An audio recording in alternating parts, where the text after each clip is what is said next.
Good evening. I'd like to call the Monday, August 16, 2021 North Augusta Council Study Session to order. And at this point, I'm going to turn it over to our City Administrator, Mr. Jim Clifford. Thank you, Mr. Mayor, and I appreciate the council members all convening a little bit early today to keep us in line with our 6 p.m.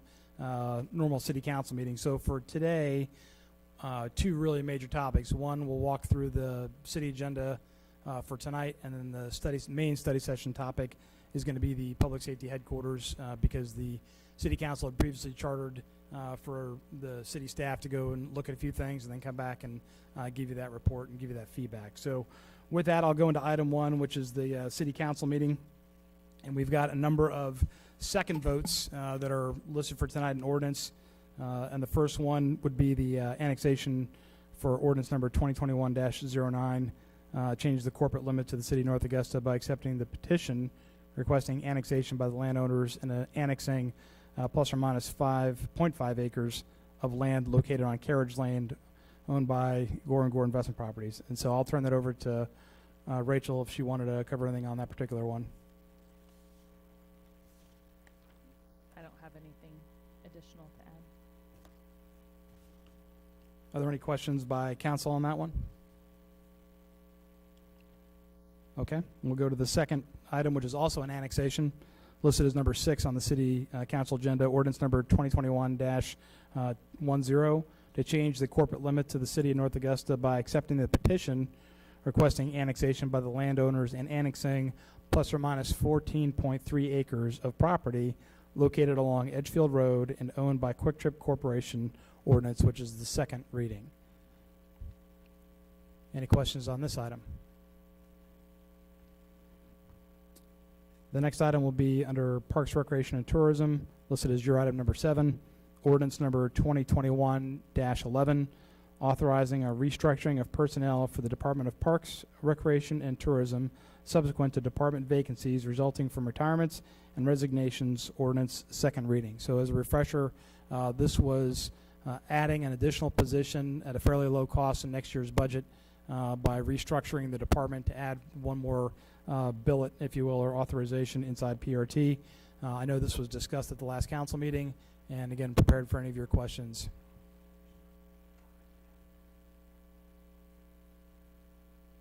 Do I sound that nasal on? A little bit. Any questions on that item? Hearing none, we'll move over to under administration, item number 8, which is resolution number 21-34, resolution directing the city administrator to file an application requesting rezoning of land located at 1208, 1220, and 1220 and a half Georgia Avenue. And that is essentially the study session materials that I have for tonight. So I'll just put a pin in that one because that's really the meat and potatoes of tonight's discussion. So those are really the only items on the agenda for tonight. And so I'll pause for any questions before I go into the presentation on Public Safety Headquarters.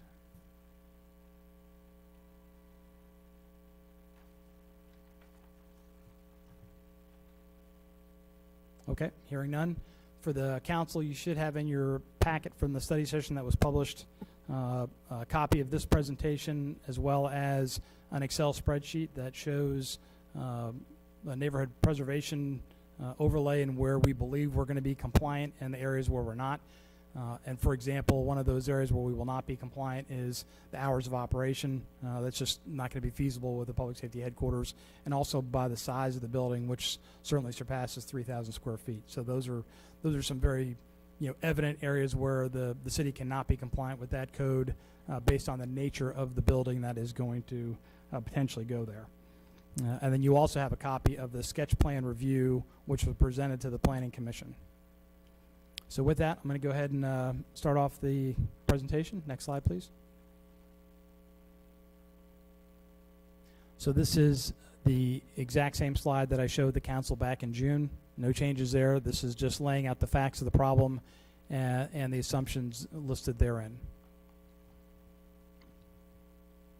And again, for the city council members, if you have any questions at any time, you don't have to hold your questions to the end of the presentation. If you have anything you want to ask or put on the floor during the presentation, I'll be happy to take your questions as we go through this. So again, no changes on this particular slide. This is a one-for-one on the June presentation. Next slide, please. This is what I understood your guidance to be at the June session. And so you asked for a number of things. You asked for me to go to present a sketch plan review to the Planning Commission. You asked for me to meet with a number of the nonprofits. And then you also asked for me to meet with concerned citizens relative to this project. And so I believe the city staff has done, all of those things as requested. And so part of the presentation tonight is to give you the feedback from those engagements, some of which you've been able to see online through the citizen engagement we had last Thursday, and other of those were more or less public. So, for example, the meetings we had with Punch and Judy players in historic North Augusta were smaller engagements, not necessarily in the public forum. So I'll start with the Planning Commission feedback that we received. And so ultimately, there were a few things that came from that. One, the Planning Commission as a whole did not like the look of the building that we presented, and understanding that that is the building that is quote-unquote skinned in a certain way that was listed out was we thought we were going down to East Buena Vista. So there were two options on the Buena Vista site from an exterior perspective. One is a gray building, one was a brick and stucco colored building. And so we chose the brick and stucco option as far as the fitting more with the neighborhood, but understanding it doesn't completely go with the neighborhood as it is.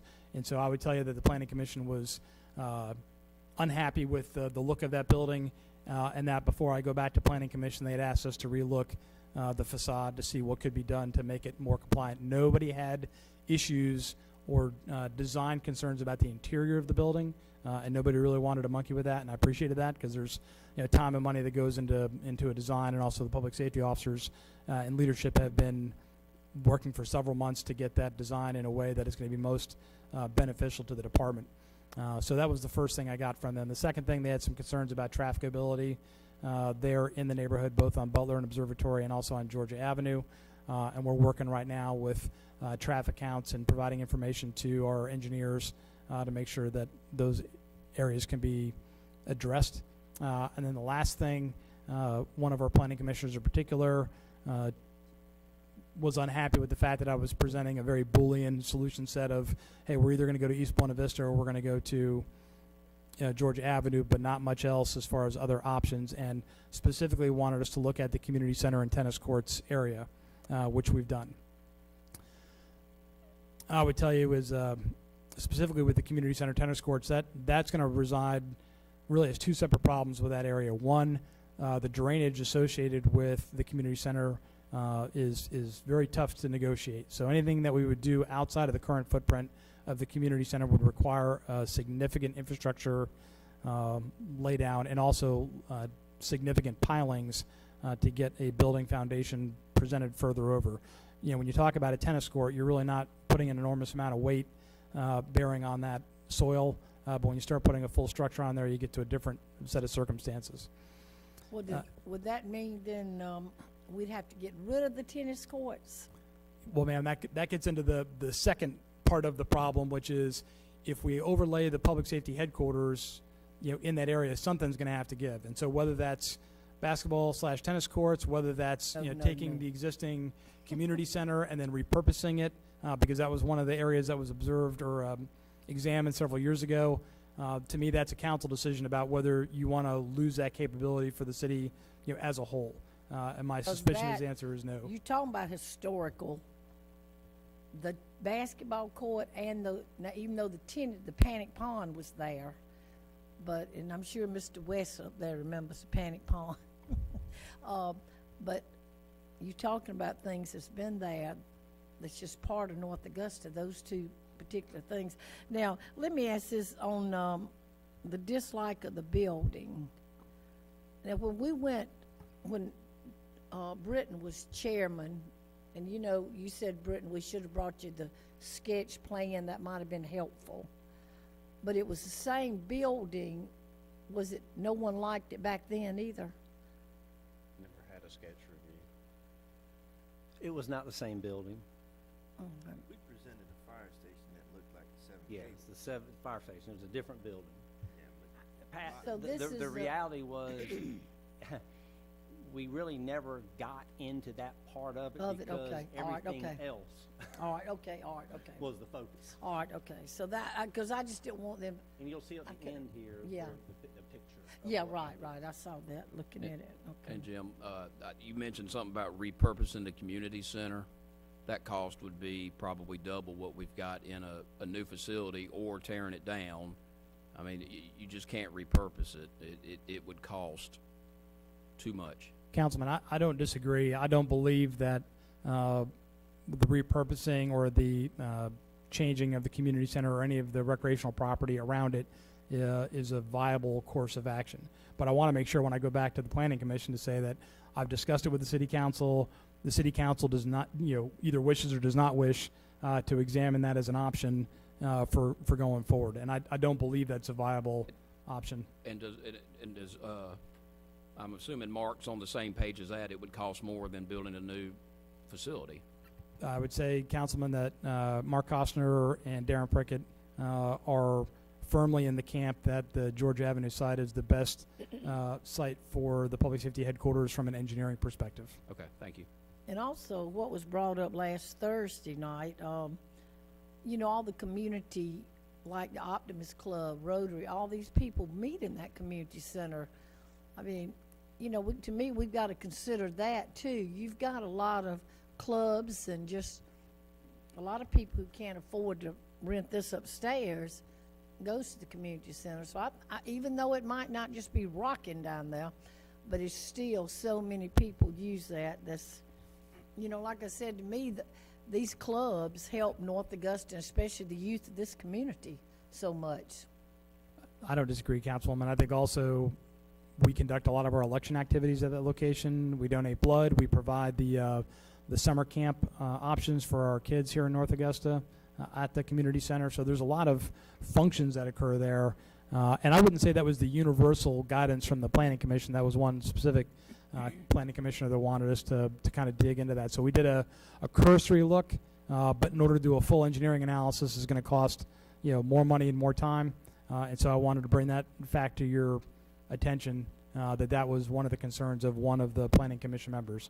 But that's the big three that I got from the Planning Commission. And Councilman Brooks, look like you had a question. Yes, I was involved when I was employed by the city with the community center and rebuilding of the tennis courts, and I can tell you there are 60-inch pipe under the ground just to carry the water down to Waterworks Park, to that drainage system. We were not able to allow tractor trailers in there. We had to use pickups to offload any heavy equipment or anything. So I do know that it is not a stable soil. Thank you. Thank you, Councilman. That dovetails nicely with the feedback we've gotten from our engineers as well. So again, I put this in front of you not because I'm recommending it. I just want you to be aware of that's the feedback that I've received. That does not change my staff estimate. I'm just letting you know that's what one of your planning commissioners had concerns about, or at least wanted us to examine.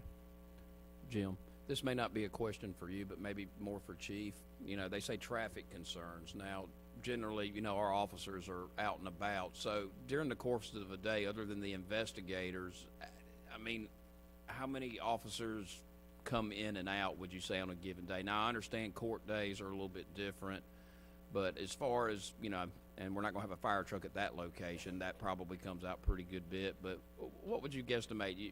You're in and out, 10, 15, 20 times a day between all the officers there, Chief? Yeah, I mean, you gotta look at staff. You gotta look at the court staff. You also gotta look at investigations, like you said, Mr. Presnell. So, yeah, 10 to 15 times a day. But again, the shift's gonna be out answering calls. That's at least 10 people. Then you have dispatch, so there's two of them that are tied to that component too. So, yeah, that's a pretty good guess. Thank you, Councilman. So that at least for me concludes the feedback based on the Planning Commission. And if you're ready for me to move on to the nonprofit feedback, I'll go ahead and do that now. There were two specific groups that I met with. One was Historic North Augusta with Dr. Newell, and I would tell you that he is largely supportive of this project if the two structures are able to remain on observatory.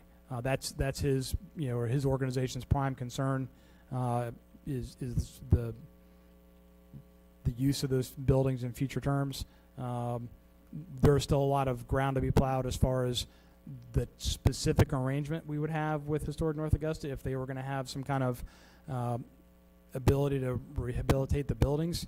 But ultimately, they're supportive of the concept of the city having an item at that location because it would save those two buildings, or at least in our current plan. And then the next group was the Punch and Judy players, which is looking to have basically a children's theater. They were kind of pro and con on that project, quite frankly. They had initially envisioned a theater at one of those buildings on Observatory, but they had concerns about having a children's theater near the court. We've tried to allay some of those concerns about really the fact that that court's traffic court, and we're not trying felony cases at that location.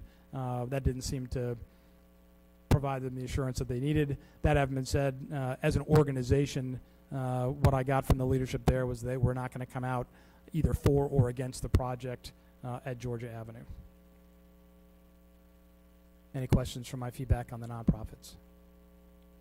And then lastly, we have our meeting with the citizens, which I suspect most of you were able to view either on our Facebook or YouTube channel. We had about 16 citizens that came out to observe the session, of which several, I think 6 spoke specifically, several against, and a few for. I would tell you in general terms, the citizens that live on Butler Avenue were not for this project. They had some concerns that they could not get past and that do not want to have a city presence at that location. And then Mr. Hetzler, who's in the audience tonight, talked about kind of the observatory neighbors and that, they could potentially be on board with that project as long as there was some feedback mechanisms as far as the look of the building and have their concerns met as well. And then also at that session, I received a lot of counter proposals from the citizenry, and I listed some of those out there, or at least the major ones out here on the slide. So that would be involving the purchase of the MEDAC building, the community tennis courts, which was already talked about, the Mealing Tract, which is a piece of property that is in between Buena Vista and Martintown Road, that's east of the current public safety complex, and then the East Buena Vista site itself, which is currently where the public safety headquarters is slated to go. And I think I've got a slide that'll show kind of our feedback on those. So let's go to the next slide if I could. And that's the very basic look at some of these. So one is the MEDAC building. Mr. Lardy in particular wanted to advance that proposal. And so I tried to do due diligence where I could. In that particular one, I was able to get in touch with Greenstone and also talk to our bond attorneys and outside counsel on the MEDAC building. And the bottom line is it is legally permissible for us to buy that building, but our attorneys advised against it because the tax revenue that comes out of that business goes into the TIF, which also supports the bonds that support Riverside Village. So rough order of magnitude is about $100,000 a year that goes into that TIF district out of the MEDAC building. And so by putting a purely governmental function in that building, would lose that tax revenue into that TIF district. So you would strip out, let's call it $1 million in 10 years. And based on, Riverside Village, I just think that's a bad idea, as did our council. So I wanted to put that idea out there, for consideration because that was what one of our citizens asked us to do. The other idea, sorry. Say, one of the things for me concerning the MEDAC that struck me when I was listening about it was just the congestion of the entrance of those two buildings, with the downtown Greenwood connected coming up Bluff Avenue, coming out that backside of MEDAC is not feasible to me. You then talking about coming out facing the municipal center. If you use that traffic, I'm there all the time, you see the loop going around the light. So talking about traffic issues, that congestion-wise, to me, is the biggest negative, in my opinion, with MEDAC. Well, I would ask also, the building is occupied by MEDAC, right? They just don't have the maximum capacity right now. That's correct, sir. And they still have a long lease with the owner, don't they? They do. Still intact, correct? So it's not for sale, really. It's not officially for sale. I think, you know, again, for the right amount of money to Greenstone, they would move people around. But again, I think it becomes a cost prohibitive model, With that right not amount. just from the sale of the building, but to be able to outfit it properly, to have the functions that occur in there that would need to occur. I mean, That we right would, amount of money would not be in our budget, so. well, and that's, I mean, same thing is anytime you repurpose something, I mean, again, I'm in the trades, David's a building contractor, this stuff is not cheap. I mean, you go in and it is cheaper to build something from the ground up than it is to go and remodel it. I mean, there are people that take a $200,000 house. People will spend $60,000 over 25% of the value of the home to redo a kitchen, and we're talking about doing a police headquarters, you know, with holding cells and whatnot. I just cannot see. I mean, I just can't see where fiscally it is going to make any sense to repurpose anything. I concur with your assessment, Councilman. The next item we looked at was Mealing Tract. And again, this gets down to a foundational and fundamental question for the City Council, which is, do we want to procure more property for, you know, more city facilities? And so the current tax assessed value of that property is $1.47 million. I did not get in touch with the property owner. I just did a tax search in the Aiken County database. And so let's take it at its face value that that's what the property costs. That would be another outlay out of CPST 4 to be able to get that moving. And again, I would ask for the recommendation or the guidance from the council that we're out of the land buying business right now until we can get our current projects going. I don't think we need to be buying any more property. No, we have the properties, we just need. Have property, we need to use it. Yes, sir. The next item was relitigating, if you will, the East Buena Vista property and why we're not going there.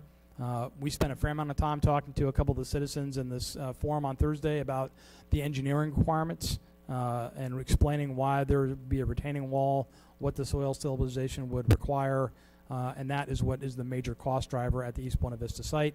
And that if we wanted to, you could theoretically build a building that would be away from the wall, if you will, the side of the property, but that would require you to go vertical, so that would completely redesign the building and potentially cost more, and then still doesn't solve the problem of expandability. So ultimately, I view the same problems we have with East Buena Vista today are not going to go away unless you do it with money.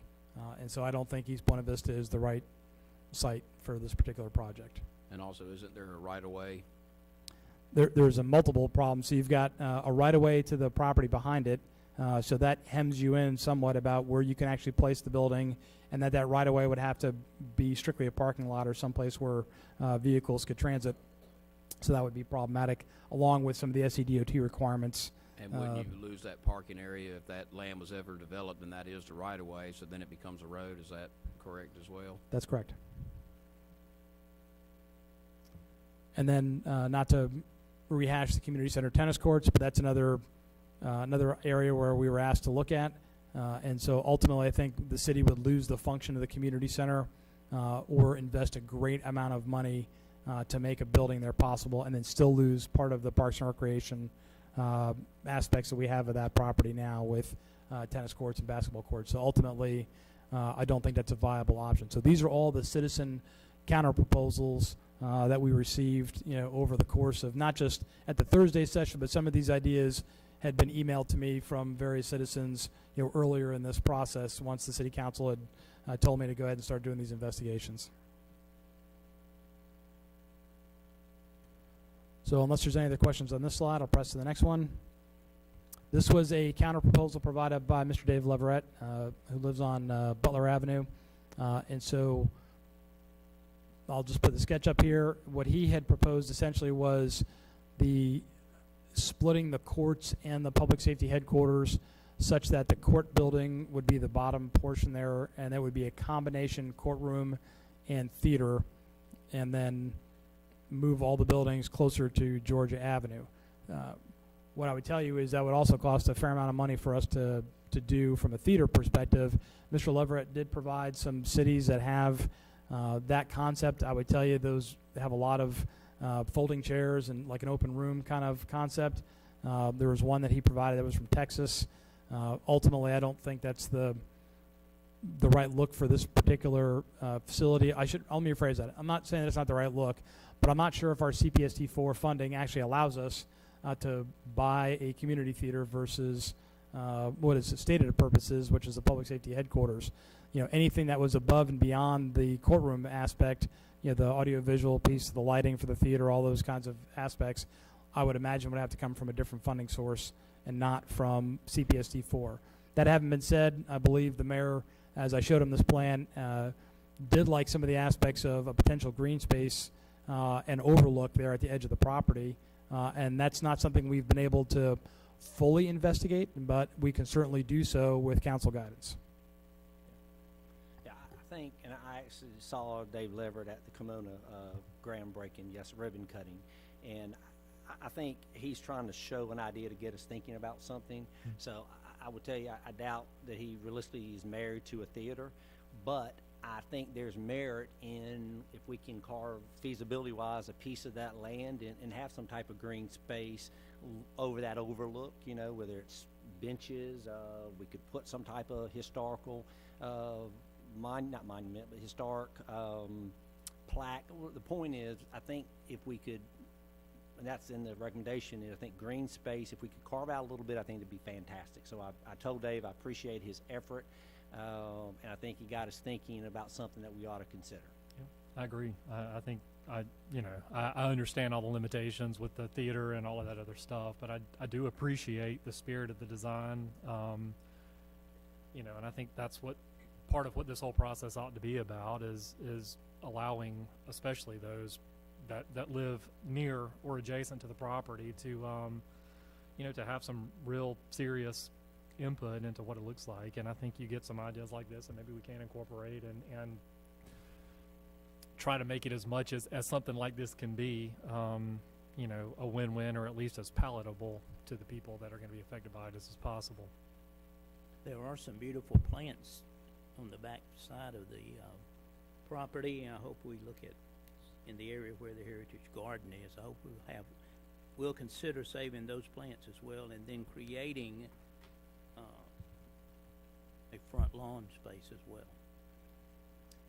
Yeah, I guess if money was no object, I mean, Dave's idea is spot on. It's great, but that's the limitations. Now we're back to redesigning and prolonging getting a public safety headquarters. Now I could get behind if we had an open area, because I mean it is, probably one of the best views in the city, and I definitely could get behind that. That wouldn't be much of a cost to do a green space and maybe some picnic table, benches, something of that nature, and maybe like you said, Mr. Mayor, a plaque talking about the Palmetto Lodge, Seven Gables.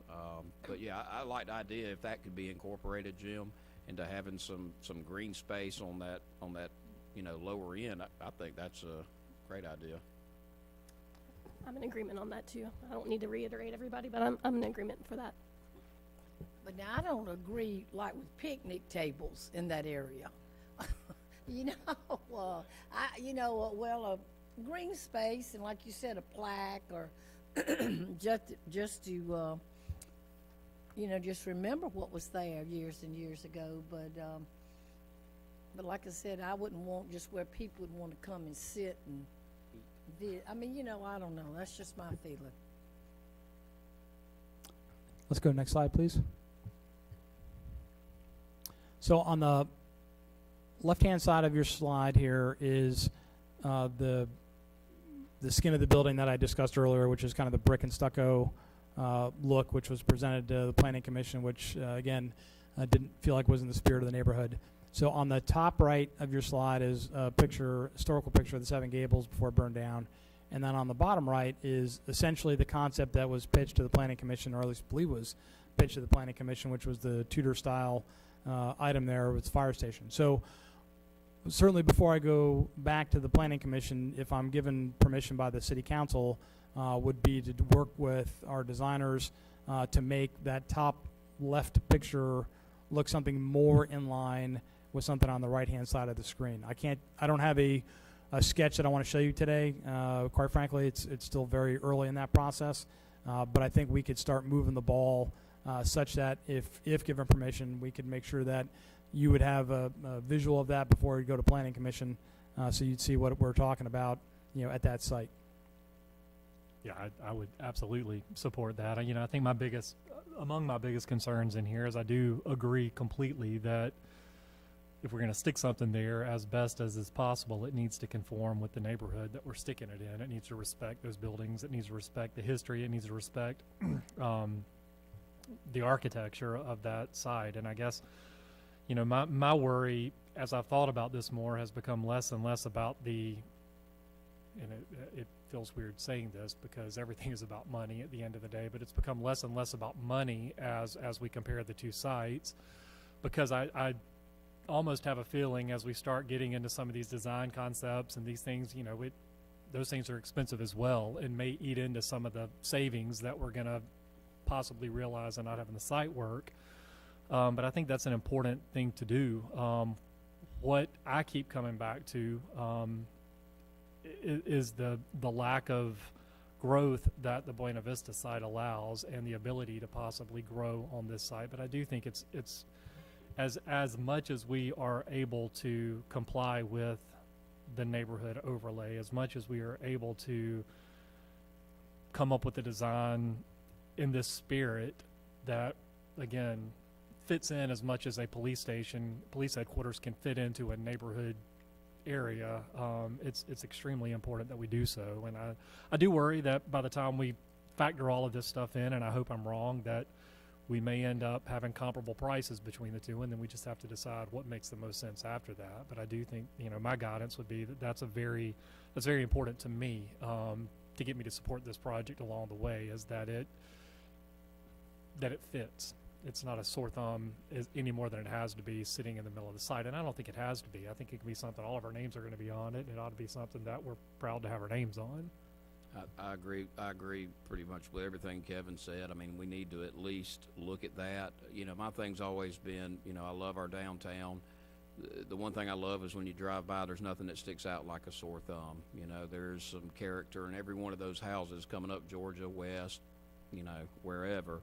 And yes, I agree. I mean, when you have, the Butler House right around the corner, several other houses that are pretty historic, and then, this building to me just looks like it's cost effective. And I think we have to look at the cost, but I would like to see something that conforms as much as possible too. It's going to be there for the next 50, 70, 80, maybe 100 years. I would like to be able to ride down Georgia Avenue and you don't go, whoa, what is that? It just kind of blends in, and I think that's something we have to look at. Really with anything that's up and down those older corridors, you just don't want to, you ride out to Columbia County and you'll see nice stuff right next to a Butler building. I mean, that's not what we want, but we need to look at it and at least just see. My guidance would be to, have them see if they can come up with a conceptual thing that uses the Stratford upon Avon or, something, this just looks like contemporary, but then you've got Victorian, you've got some stucco, you got a little bit of everything, and I just think it needs to conform as much too. I mean, we want it to look nice for our city, and, this is something we're doing for the next, hopefully 50, 100 years. I don't think there's a way we can't do that. The only thing I would say on that is I'm in agreement. I think there's ways we can make it look definitely from the outside closer to Seven Gables. My thought would be, at the same time, I do think we'd be going backwards if we end up spending, if we decide to go in this direction, if all the money we were saving, if we were spending it all on the design, I don't think that is prudent. I would say I'd like for us to consider coming up with, and we don't have to do that tonight because we don't have that number, but I think putting some money in a budget to say, this is the dollar amount that we'd like the group to work with, I think is realistic. Because I can tell you can minutia this thing to, believe me, tremendously, which would be ridiculous. So I think we're in agreement Jim. I think we can talk about it later when we get the recommendations, but I would be in supportive of some type of budget, so we're not, if we decide to go this route, we're not spending all the money. And still, I think we can put some money aside and still be able to make it look good, in my opinion. So. Yes, Mr. Mayor. Any other questions on the slide? All right, next slide. So, Mr. Mayor, council members, my recommendation is the same as it was in June, which is the public safety headquarters, I believe, should go to Georgia Avenue. Again, we can certainly, as we get into recommendations, talk about the lower overall costs, because we are going to eat up some of that budget by making design changes. That's a fact. But I think all the other aspects of it are the same. And then when we look at the cons, we're going to delay the project. That's still the same. And then the previous slide I showed you in June showed that the community feedback is unknown. Well, now it's a known, and it's mixed. And so ultimately, we have some citizens who I know are in the audience tonight are vehemently opposed to this location, and we have other citizens that are open to that prospect. It really just comes down to the strength of the argument, I think, which we're trying to provide here from the staff, which is we still think that's the best location based on the operational requirements of public safety, based on the potential expandability, and based on the overall cost. Next slide, please. So if the council grants the staff the authority, the resolution that's on the table tonight on the agenda is to grant me the ability to go to the Planning Commission. The earliest I could do it is September of this year. If I take it to that Planning Commission meeting, I would end up coming back to the council in October. That would require 2 ordinances readings for us to zone it as P, and I would also separately ask for a resolution to proceed on the Georgia Avenue site, and that's another option for the council to be able to provide specific guidance on things within the project itself. And then the design updates would be timeline is to be determined as we start working through with the engineers, but I would assure you that I would not take something to the Planning Commission that the City Council hasn't seen first. Next slide. So under guidance requested, the first one I would like to request from the council is the location. So I think I heard at least a few council members say, but I'd like to make sure I'm getting it all, which is that the City Council does not wish to procure additional real estate or land for the public safety headquarters. Is that a true statement? Yes. Yes, from me. Okay. The second request that I have is, from a location perspective, does the City Council wish for us to seriously consider the tennis court / community center option for the building? No. Okay. So I think I have that under location, which really leaves us with the East Buena Vista property or the Georgia Avenue, Flight and Seven Gables property. So we really are at a two-phase operation of it's going to be one or the other. The second item I have on here, which the mayor alluded to, is really a design budget. So how comfortable is the council with losing some of the cost savings as we go forward on this, and whether you wish to give me some of that guidance today or in the future, I can certainly live with that. But ultimately, we're going to have to put some money that I think I have at my discretion to go to the designers and ask them for some options. But I'm going to need some trade space from the council to know that if option A costs us $100,000 and option B costs us $350,000, what say the council? So I'll need some steering guidance in the future on what we're looking at, and I'll owe you that feedback before you can make those calls. But I am going to need some assistance from you all on the design, because as the mayor alluded to, we could, based on community input and good ideas, we could burn through $850K of savings, in the span of a couple days, sitting around a drafting table. So that's just something to be concerned about. And the last is, does the council want us to consider a green space option? And I believe I heard a number of council members say yes, you would like us to at least examine that possibility for that site. No guarantees that that's exactly what we can put there, but we'll certainly look at that as part of our design consideration to come back to council. So is that a fair statement? You want us to look at a green space option Yes. on that site? Yes. But the only thing I would say into that is, I think green space would be great. I just think that buffer space would be more important, and maybe I'm putting words, I'm assuming things that the neighbors may disagree with, but, you know, I wouldn't necessarily want to put green space at the expense of buffers between between our property and the other properties. But I would like to know what the options are and what the trade-offs would be to add that. That's a good point. If we're looking at this one, this is the earlier sketch. That was the original, the first Yeah. site plan that we did with JLA Oh, yeah. on that site. That one seems like it has a lot of green space already built into it. I guess it's just not, it's not sided towards, it's more sided to the other existing properties. It's It's heavier on that side. what it does. That particular design, Councilman, allows for the back of the building closer to the Star of Edgefield property, and then you have that facing Georgia Avenue. And I would tell you again, community feedback about that is mixed. Some citizens did not like the fact that the parking lot was in between Georgia Avenue and the face of the building. So you have a contingent of folks that would like to have the building closer to Georgia Avenue.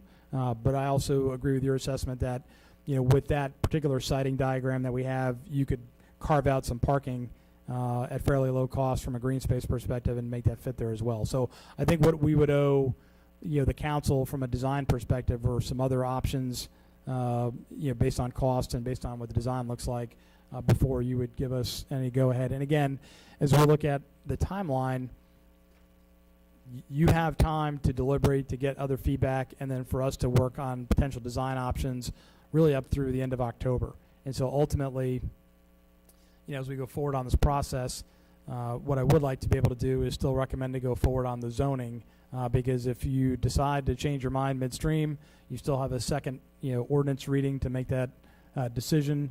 But if we don't move forward now on this, we're just going to continue to drag out the process.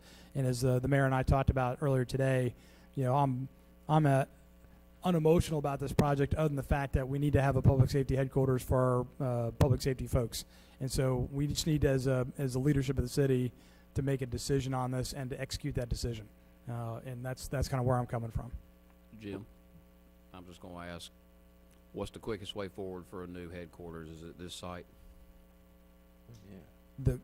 I believe the best overall solution is going to be here at Georgia Avenue. Okay, thank you. So in my opinion, really, we're looking at tweaking the layout of the building, some on that property, and then looking at the elevations and architectural details that we may be able to add to make it more aesthetically pleasing. Yes, sir. And Jim, I know we said something about going to the planning commission. I was at the meeting where you presented it, and I know their whole thing was, well, they want to see what it looks like. Are you planning on going back with hopefully kind of what you just showed us and said we're going to try to incorporate that style, or can they print something out at JLA to? My intention, Councilman, as you saw the engagement I had, would not to go walk in there without the guidance received and then executed. So ultimately, if I don't have the right elevations to be able to present, then I'm not going to go to the Planning Commission in September, and I will postpone into October. But I recognize time is not our friend right now, and so ultimately that's now, if you put that rock in my rucksack, then that'll be for me to figure out, and we'll get it going. The Planning Commission needs to see specifics, so yes, that's important. Yes, Mr. Mayor. Next slide. And really, that just opens us up for overall discussion, and really just any questions or feedback that I have from the council. Again, this is the council's time here during the study session to deliberate and talk about things. I know you're going to probably get some citizen input as we go into the city council meeting for that agenda item. But if you have any residual questions or guidance you wish to issue at this time, I'm prepared to receive it. I don't necessarily have any additional comments beyond those that I've added, but I do think the chart that you put back in the back that does outline the areas in which, we know that it can't conform, as you said, square footage, hours of operation, those sorts of things that just aren't conducive to a public safety headquarters. But there's a lot of green on here as well, and I appreciate that layout. And I think this is something that, in some form or fashion, the public ought to, be able to see and have access to as well, because I think if you look, there's a lot that we can comply to. Now, how expensive that's going to be, and what are the, what are the time constraints or any other constraints in doing so. But, you know, that, I think that's important because, as I said, I do think we ought to try to, even though we have a previous council exempted us from having to conform to the neighborhood overlay, neighborhood preservation, corridor overlay. I think in the spirit of trying to do this thing and respect the site, that obviously we ought to try to comply where we can, where, again, it's cost effective to do so. But going back to the same thing, you know, I think we were talking about this. It was talked about before Eric and I were elected. You know, it's all of that being said, we need to do everything we can to make this a building, as I said, that we can be proud of. But we also need to do all that we can to quit kicking the can down the road and move forward. I mean, and I think sounds like we're all on the same page, including you on that. And I think the public recognize. I mean, that's a lot of the feedback I've got is, you know, anything from I don't want it on that site, it's a horrible place to it, to I don't care where you put it, just get the thing started. You know, and I can understand and appreciate both of those, but I'm tired of talking about it, and it really is time for us to decide what to do, make it right as right as we can make it, and just move forward. Yeah, I agree. I mean, just we've been talking about it for 2.5 years, and I know Pat and Bob and Dave have been talking about it longer, and you know, we want it to look nice. You know, hindsight's 20/20. I mean, if we had unlimited budgets, we could put it anywhere, and I mean, we're kind of stuck with the couple places we've got without, you know, blowing budgets. Things of that nature, you know, and that's why the compromise for the fire station, you know, I know me and Kevin kind of fought that one, you know, because we agreed at the time, you know, hindsight's 20/20, unfortunately, and you know, so we were hoping the Riverside Boulevard would work. Now we've got issues there, and then I'm more concerned, not so much, well, with the expansion for one, there's no room to expand there, but more of that right of way. I mean, if that land gets sold and developed down there, then you lose half your parking. Now you're going to have people parking on the street during court days and things. You know, if that parking lot gets lost due to a right-of-way, and then, like you say, no way to expand. So it's one of those. I wish it would have worked at Riverside Boulevard, but it just sounds like the more you add to it, it's just not the perfect place. I mean, right now there is no perfect place, and this is the only land we have. I know, like I say, me and Kevin fought for it going on there, you know, hoping something else would come along. But now, I mean, we're to the point they're not making any more land, you know, so I feel like that's, you know, it's something to kind of have to eat my words over what I was fighting against, you know, 2.5 years ago, but I just don't see any solution around it, and our public safety officers deserve better than this. This has been talked about for about 8 years now, and here we are, and I'm like Kevin, at this point, we have just got to get moving. These guys deserve much better than the conditions that original building built in the 50s is in. And also, we all keep talking about we want it to look nice. There's not a building in this city that's not nice. From the fences around Lionsfield to Summerfield Park, everything is just matching and doing. I mean, this building will be great. And of course, I think it should have all been built to begin with there, and I'm gonna stick to my guns on that. And I just think that's a play. It just still makes me a little sick that we've got our fire station on Martintown. I think they both should have been together, but you know, and sometimes, Eric, being a young boy, you're gonna see when you vote on things on council 10, 15, 20 years later, you're going to ask yourself, why did I do that? Why did I vote that way? I mean, that's just part of it, and you live and learn, and you move forward. But like I said, you look at every building in this city, it's beautiful. So I have no doubt the same thing's going to happen in North Augusta with the police station. I like to, Wily veteran, aren't you, Pat? Well, You're a wily veteran. well, just so you know, to my daughter, I'm an old man. well, I think when the city does something, the city does it right, and it's well built. I can speak to the activity center. We started on that in 1984, and it took almost 14 years to get it to where where it was finalized with the 4-gym complex. But there again, it was voted on several times, and the mayor would take it off. It was just one of those political things that we went through for years, and finally, when it came down to it, it passed on a 4-3 vote. And it's one of the, and the former mayor was opposed to it. And he's told me later many times that it was the greatest thing the city has ever done, and he was wrong for voting against it. And as you can see what happened a few weeks ago with the Nike Peach Jam, the 25th year of it, that's accolades for the Activity Center. So when we do something, we do it right. Thank you. Guess that leaves me to speak. I'll just give a few thoughts that I've had between, you know, the Buena Vista site and Georgia Avenue, and obviously I'm the newer one, so these guys have been looking at this stuff for years. So I am in agreement that we may need to move it forward, but I think the number one thing for me that stands out is the lack of being able to expand at the Buena Vista site. I think we have to plan for our future, and North Augusta is going to continue to grow, and making sure that we're planning for that makes the Georgia Avenue site the best option that's been presented to us. And I think as long as we focus on the design and working with the neighborhood and making sure that the look is good is going to be a win, and the fact that we can hopefully have the 2 historical buildings will be a win.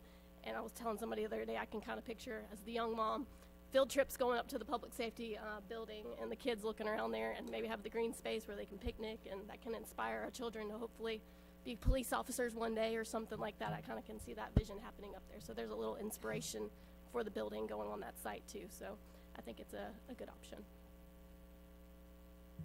All right, well, we're, nothing else? You good? Mr. Mayor, I'm, We'll have a chance to talk about it in about 20 minutes. absolutely. So it's, that's really all I have as far from a staff perspective tonight for the study session, and I yield the floor back to the mayor. If there's nothing else, I'm going to adjourn this meeting. We'll see everybody in about 10 minutes.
Good evening. I'd like to call the August 16, 2021 City of North Augusta Council meeting to order. Item 2 is Invocation Pledge of Allegiance. You are welcome to join me in prayer. Dear God, I lift up this council to you, Lord.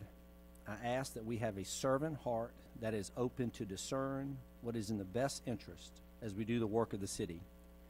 I ask that you give us a purposeful resolve as we listen to our citizens and each other as we strive to honor you in our decisions. Please stand for the Pledge of Allegiance. I pledge allegiance to the flag of the United States of America and to the republic for which it stands, one nation, under God, indivisible, with liberty and justice for all. Okay. Item 3, roll call. If you would state your name for the record, start with my far left. Eric Presnell. David McGee. Carpenter. Britton Williams. Bob Brooks. Jennifer McCauley. Kevin Toole. Okay, item 4, approval of minutes. Are there any corrections, deletions, or additions to the regular city council meeting minutes of August the 2nd, 2021, or the study session minutes of August the 9th, 2021? If not, they stand approved as distributed. Item number 5, annexation of ordinance number 2021-09. I recuse myself, and Mayor Pro Tem Bob Brooks will lead the reading of that. Thank you, Mr. Mayor. Ordinance number 2021-09 by title only, to change the corporate limits of the City of North Augusta by accepting the petition requesting annexation by the landowners and by annexing plus or minus 0.5 acres of land located on Carriage Lane and owned by Gore and Gore Investment Properties, LLC. We had the first reading on August the 2nd, 2021, and it passed. This will be the second reading and the final reading. I need a motion for approval of this ordinance. Second. Councilman Carpenter and 2. Mr. Clifford, comments, please. No major changes to this, Mr. Mayor Pro Tem. This is a annexation. The vast majority of Carriage Lane is already in city limits. This is just an addition to that. The city staff concurs and believes this is a good annexation for the city, and our recommendation to the city council is to approve it. Thank you. Any citizens' comments on this? Hearing none. Council comments? Hearing none, I'll call for the vote. All those in favor of this resolution number 2021-09, please raise your hand. Thank you. It is approved. Back to you, Mr. Mayor. All right, thank you, sir. Item number 6, annexation, ordinance number 2021-10, to change the corporate limits of the City of North Augusta by accepting the petition requesting annexation by the landowners and annexing plus or minus 14.3 acres of property located along Edgefield Road and owned by Quick Trip Corporation. Do I have a motion to approve this ordinance on second reading? So moved. First, Mr. second. Presnell, second, Mr. McGee. Anything you'd like to add about this, Mr. Clifford? Mr. Mayor, no changes other than the fact that, again, this is great growth for us at Exit 5. And so ultimately this is on the south side of I-20, and this will be a good addition to the City of Augusta. And again, the staff recommendation is for City Council approval if you so vote that way. North Augusta, Jim. My goodness, City of North Augusta. Okay. All right. Any citizen comments? Okay. Any council discussion? Hearing none, I'll take a vote. All in favor, raise your hand. And that is unanimous. Thank you.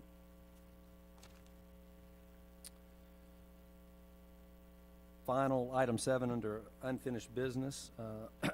Ordinance number 2021-11, authorizing a restructuring of personnel for the Department of Parks, Recreation, Tourism subsequent to department vacancies resulting from retirements and resignations. Do I have a motion to approve on second reading this moved. ordinance? So moved. Second. Okay, I just need one person. Ms. McCauley was the first. Was there a second? Yep. Second. Mr. Toole? Mhm. Okay. Anything you'd like to share, Mr. Clifford? Mr. Mayor, since I don't even know what city I'm in today, I'm going to go ahead and pass this over to Rachel so she can talk this. Thank you. Here in the city of North Augusta, we are looking to make some changes in our PRT department due to some resignations and retirements. We were able to take a step back and look at the full department, better align positions, modernize duties, and in doing so, we're able to move a few existing positions around, reclassify them, as well as utilize salary savings to add a new full-time employee to this year's FY21 budget. All right, thank you. Okay, any citizen comments? Council discussion? Not hearing, I will take a vote. All in favor? And that is unanimous. Thank you. Okay, new business. Item number 8, resolution number 2021-34, a resolution directing the city administrator to file an application requesting rezoning of land located at 1208, 1220, and 1220 and a half Georgia Avenue. Do I have a motion? Ms. Carpenter, Second. Mr. Presnell. And we just had a study session, but anything in particular you want to add to this, Ms. Clifford?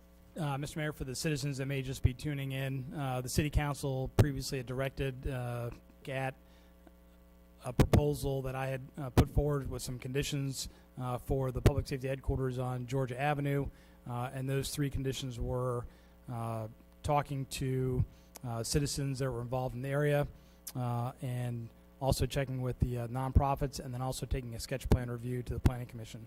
All 3 of those items were accomplished, and the feedback from those 3 elements were provided to the City Council here in the study session previous, and the staff recommendation still stands for requesting the City Council to grant us approval to move forward to the Planning Commission for public use zoning on Georgia Avenue for the eventual siting of the Public Safety Headquarters at that site. Okay. Before I open up for citizen comments, I'm just going to take a few minutes, and if you'll just bear with me, because I just wanted to share a few thoughts, clarification through this. And I want to give some clarification on what our process has been concerning the public headquarters. Although I feel like we were very clear from the beginning, often the intent can get lost for whatever reason, and for that I apologize. I hope this will whole make sense to why council was not at the citizen input session last Thursday. I've had a lot of feedback about that. We try to be very clear about this process from day one when Mr. Clifford brought this idea to council in a study session last month. He brought it to us. Some folks believe that we have already made a decision, that we instigated this change. This is not true. We did not tell the staff we wanted to change the location. We had not met before he brought it to us, nor since. So we're doing exactly what we said we would do. And because this was driven by staff, we told him what our expectation was, and we gave him 3 marching orders that we believed needed to be done before we could even consider a vote to change the location. 1, present a sketch review to the Planning Commission, which was not done before, get their input in advance. Council did not participate in that meeting. Talk to the 2 nonprofits, Punch and Judy and Historic North Augusta, to get their opinion on this and see where they stood. Council did not participate in those meetings. Have a citizen input session, but again, it was Mr. Clifford to gather all the feedback and present it to us in a study session, which he did tonight. As we went through this process, we started getting a lot of detailed questions about the Buena Vista site and realized that we need to incorporate our engineers and consultants to answer those questions in the citizen input session. Also, we realized we didn't want to conduct the citizen input session like last time when it was a drop-in over several hours at the fire station. You could walk around casually and look at site pictures on the wall and talk to whoever happened to be there. As mayor, I made the decision, right or wrong, that we needed to give citizens a chance to be able to stand up and speak their mind in a setting where they would not have a 5-minute limit, where we could document their concerns and where they could interact with Mr. Clifford, Chief Thomas, and the engineering consultants. I also felt it was important to live stream it for citizens who could not make it so they could hear what was being said and for council to be able to watch. So even though we were not there, we heard everything that was said. I took 5 pages of legal notes myself. The reason we changed from the 4th floor Palmetto room to council chambers was so we could live stream, since we don't have the ability to live stream from the Palmetto room. So we all got to hear everything that was said. Again, it was not a formal meeting where you were talking to council, because as I said, our process was for Mr. Clifford to gather this information, present to us in a study session, since he drove the change and recommendation, not us. So regardless if you agree with my decision or not for council to attend last Thursday, the good news is you get to talk to us tonight. No matter how this vote turns out tonight, it was important for this council to ensure you got to say what you wanted. I've used this analogy of the mailman delivers the mail, but he can't make us read it. This council's commitment from day one, and we have been faithful to this, and that is to give you, the citizen, various options and formats to voice your concerns to us over the last 3.5 months on all city business. We can only control giving you the opportunity to talk to us. We can't make you show up to the public power hour, watch the video vlogs, or attend the Meet the Mayor meetings. Our commitment is to give you the chance to share with us. That's what we have tried to do in this whole process at the police headquarters, and I believe compared to last time, we have done it the right way, and we are listening to your ideas and glad you're sharing both the good and the bad of how you feel. So, with that being said, appreciate you allowing me to say that. I will open up for citizen comments. If you would come forward and say your name and address for the record, and go for it.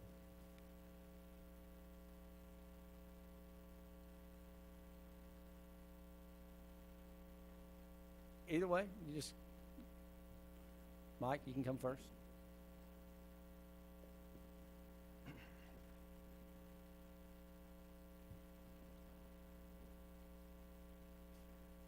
Yes, I'm Mike Hitchler. I live at 1300 George Avenue. I want to thank you for this opportunity to participate.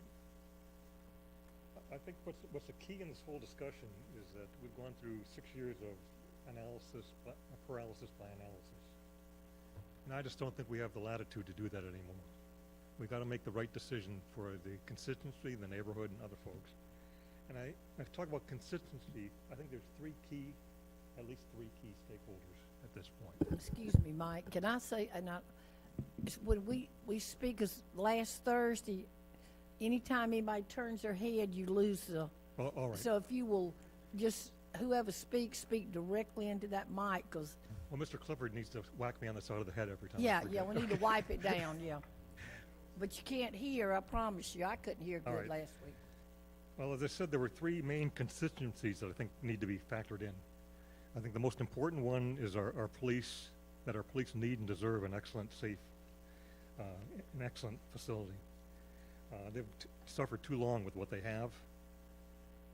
And I think we need to strongly support them, but also support them in terms of their preferences. I think that's a very key piece in this. They are the professionals. The chief spoke very eloquently last week on that. So that needs to be a key piece. I think the second key constituency is neighborhood preservation. North Augusta has a long history of wanting to preserve the key parts of our community. And in particular, here's the incorporation parts, and where the Department of Interior had the houses on the hill area registered in 1982 and 1984 as important contributions to the history of the South and our history in particular. And what's important is that we use this as an opportunity, this area, to educate other people.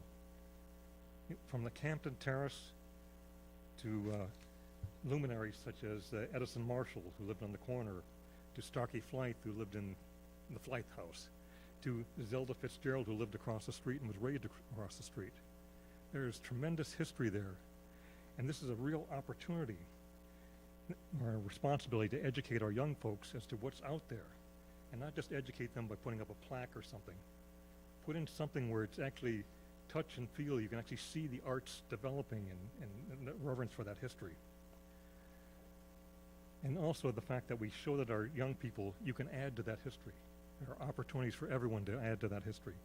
buildings such as the Flythe Residence and the corner place will give us that opportunity in the Punch and Judy or whatever we develop there.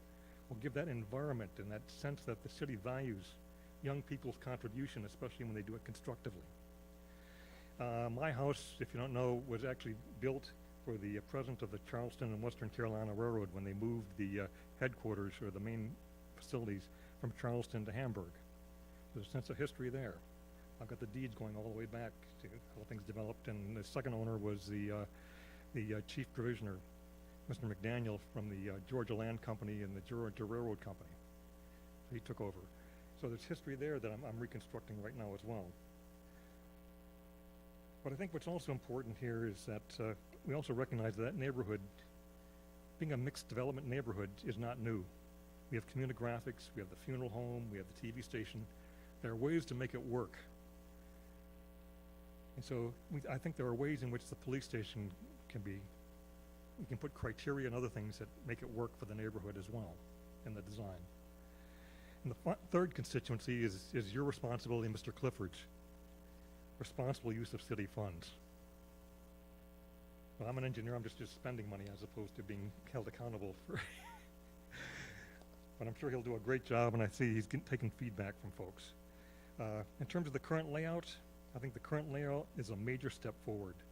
He talked about why we were against, or me in particular was against the fire station and the police department there. And by the way, I re-polled all of my neighbors on Observatory Avenue today and yesterday, and they all concur with that I'm speaking for them.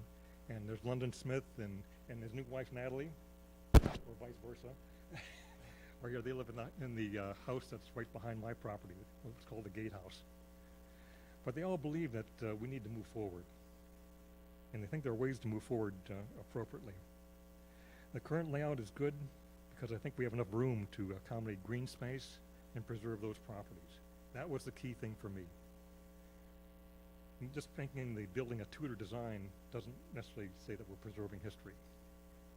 Keeping the Flythe residence, I think that says something. And the other thing is that Mr. Newell, or Dr. Newell said, his latest assessment of the buildings is that we need to do something quick or else those buildings are going to collapse. Something quick can be as easy as putting blue tarps on the roof just to stabilize things. So in terms of our first responders, I've talked to the chief and other folks. They said they like this location because of its proximity to the fire station. I know that we have a relatively unique, but I think a strong, different concept in which we train our police officers also as being able to be mutual aid for the fire department. So I think it's important that they are in relatively close proximity to each other to allocate resources. And I said the preservation of an ultimate arts usage of the Flythe property, I think, preserves our history and provides homage to the past, educates our young in the future. This also provides a buffer for Bill Scott, for me, for a lot of the neighbors, and also the way that we laid out things. I think it actually prevents us from having more trouble with the Observatory 500 that we already have in place. Now, the one thing I do have is two issues. One is the P designation. That P designation, we've talked a number of times, the P designation is basically carte blanche. And I think the P designation can work, but as long as there's guidance. I mean, Mr. Clifford and I have talked about this in terms of, you know, the overlay has certain requirements that just can't be met. For example, you can't operate 24/7. Well, that's impossible with this. And so in terms of taking the intent of that and saying that you need to recognize that after 7 o'clock or 9 o'clock at night, try to minimize the amount of noise and things like that. If that could be incorporated into something like part of the resolution, or the planning commission can come up with some notes or whatever. And I think there's several areas in that. Going above 30,000 feet, well, or above 3,000 square feet, well, half the houses up there violate that currently, including my house. But the way you can minimize that is by keeping the two-story building low in the lot. That way you have the mirage or the indication that because the hill's above it, it makes the building look much smaller, much more compatible with the neighborhood. So those are simple things that I think if we work with the architects, and I suggested to Mr. Clifford that we actually invite several of the neighbors, or if not all the neighbors, to talk with the architects as they start evolving designs. Would be a good step forward. And we'd want to be in a constructive vein. Second thing was the skin of the building. I think it needs to be consistent with historic properties that we have. I'm not wedded to Tudor design. In fact, this would be the only Tudor design if we use the fire station design. We can use Greek Revival, which is my house. There's Georgian design, which is more like Piney Heights, or like the McDaniel property that's right next to mine. That's Georgian. A couple of Georgian columns that come up, give you the visual impact of your staying as part of that period, I think are very simple things. I come from Virginia Beach, Virginia, and they rebuilt their entire city center, and they added 18 buildings. And what they decided to do was to follow the colonial Williamsburg design, saying that fit into the Eastern Virginia type look. And so all the buildings had to be brick, and they had to conform to a certain general design. And if you go up there right now, you'd have no clue that those buildings have only been there for about 30 years. So there are ways to do it, and there are ways to do it without busting the bank. Okay. I want to Great. thank you for your time. Thank you, Mike. Appreciate it. Yes, sir. Who's next? Come on down, Fred. Artie?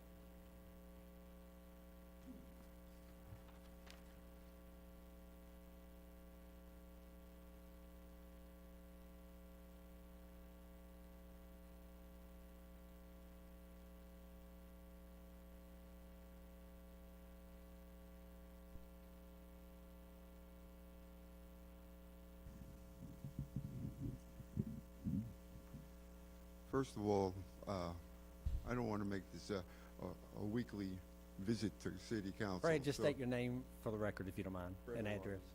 346 Shoreline Drive. Thank you, sir. And my intent is to try to bring issues to the table that I think may have been overlooked. With that, I prepared a presentation so I wouldn't ramble tonight, and I will read it. Sure. Thank you for the opportunity you provided me to present some ideas on the location of the new proposed public safety building at the meeting that was held Thursday night at City Hall. After listening to other presenters on the subject, it appears that there were alternate suggestions on where this building would be located and positioned if placed on the Seven Gables site. I defer to their choice if this site is chosen. I suspect that if it is located on this property, these citizens would want it designed to fit into the existing historical architectural style of nearby homes. I trust that you will consider their concerns and make whatever you choose to build fit seamlessly into this location. The purchase of the Seven Gables property was simply a costly mistake. The city overpaid for it, and with some educated guessing, one can only surmise that it had benefited an investor who received $450,000 for a property that he paid $270,000 for about 15 months earlier. The city also paid $400,000 for adjacent property, and then the city paid an additional $275,000 for the fire station. So to date, the city has paid $850,000 plus $275,000, or $1,125,000. Quite an investment to date for a public safety building and firehouse. By the way, the $450,000 and the $400,000 property in today's world is worth only $660,000 and has been appraised for that value. As you know, the Seven Gables building was built for the founding father James U. Jackson in 1903 and is listed in the National Register as the Palmetto Lodge within the Georgia Avenue, Butler Avenue Historic District. Truly a destination place to visit in the past.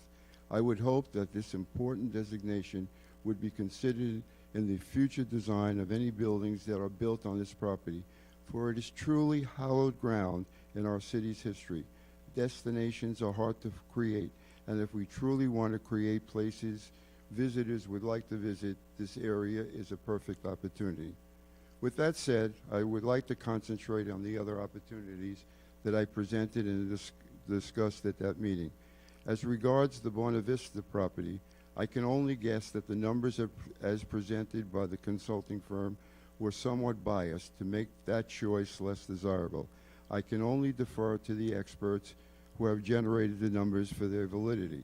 I would strongly propose that an independent third party be used to validate their conclusions, as I am not qualified to say what they concluded is correct. My third suggestion was the use of the community center.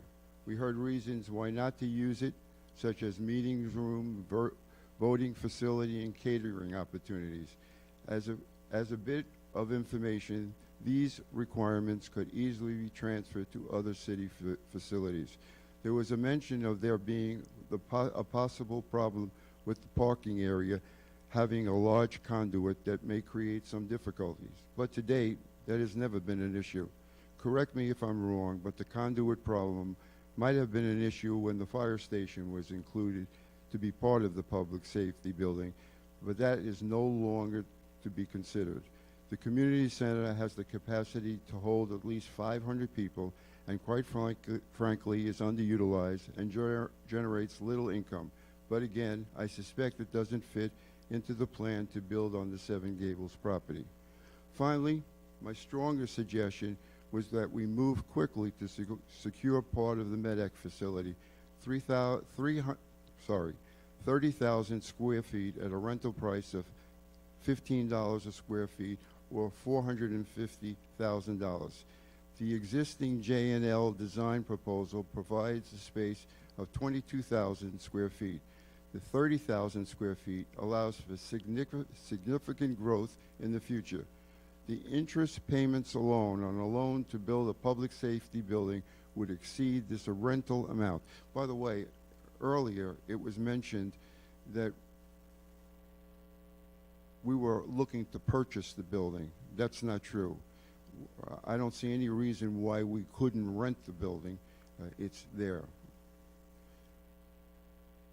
There has been a strong desire to vacate the current location by Chief Thomas for various critical issues, and since this building is already built and it would be operational more quickly than waiting for a new facility to be built.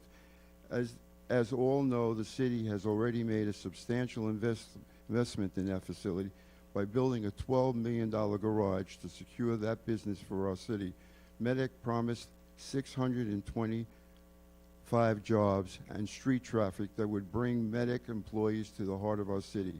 At last view, there were less than 100 employees at the MEDEC site. The history about the largest developer in Riverside Village has not been good. He owns the MEDEC building. He still has 7 or 8 properties that are currently in foreclosure and a parking garage that has a $3.1 million lien against it for non-payment. As a very important point of information to the city, what is the length of agreement that the city and the contractor has with MEDEC to keep them in North Augusta? We spent $12 million of taxpayer money to get them to move to North Augusta, and we deserve an answer to that question. Can anyone answer my query?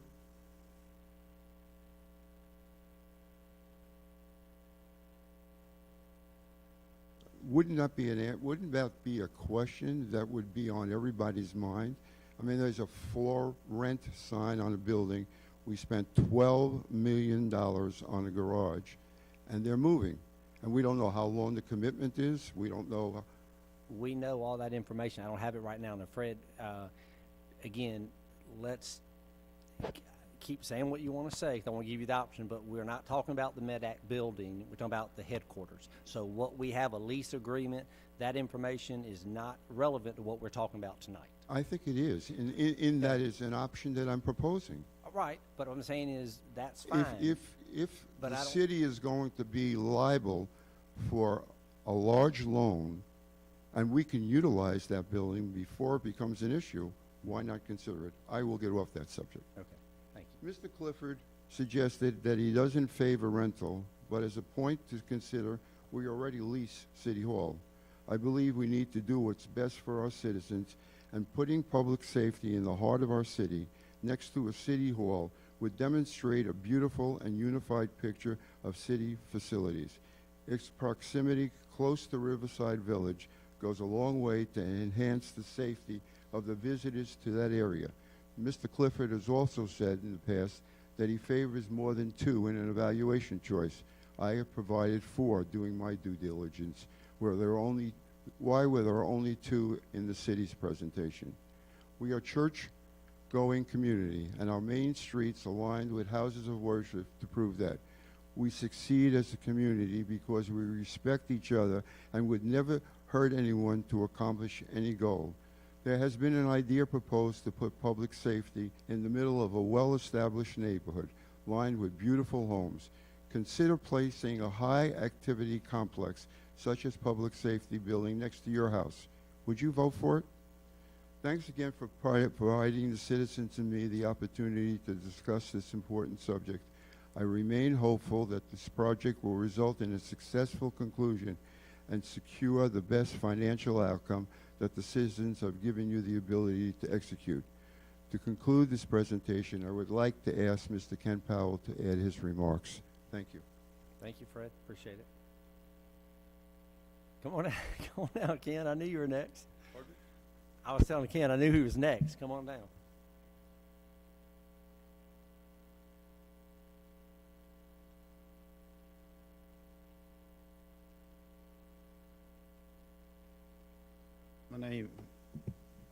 My name is Ken Powell. I live at 320 Clay Street in North Augusta. I'd like to thank you, Mr. Mayor and Council, for listening tonight. In my mind, there is no doubt that our public safety needs a new headquarters, and that it should be the #1 project on our capital project sales tax list. I absolutely agree with that. But I'd like to, and Fred stole my thunder a little bit, but that's okay. That's okay. We don't necessarily rehearse these things together, but I would like to recap a little bit as to how we got to where we are today. You know, we originally started off with the 7, and I say this for the education of there's a lot of people in the public that don't know what has transpired over the several years with the purchase of the 7 Gables property. So a lot of this is old hat to you all, but I think it would be helpful to those that are listening online that can have a better idea of why we are where we are.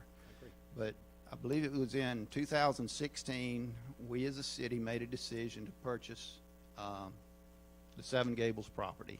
That decision was made with the intent to put the entire public safety headquarters there, including the fire station.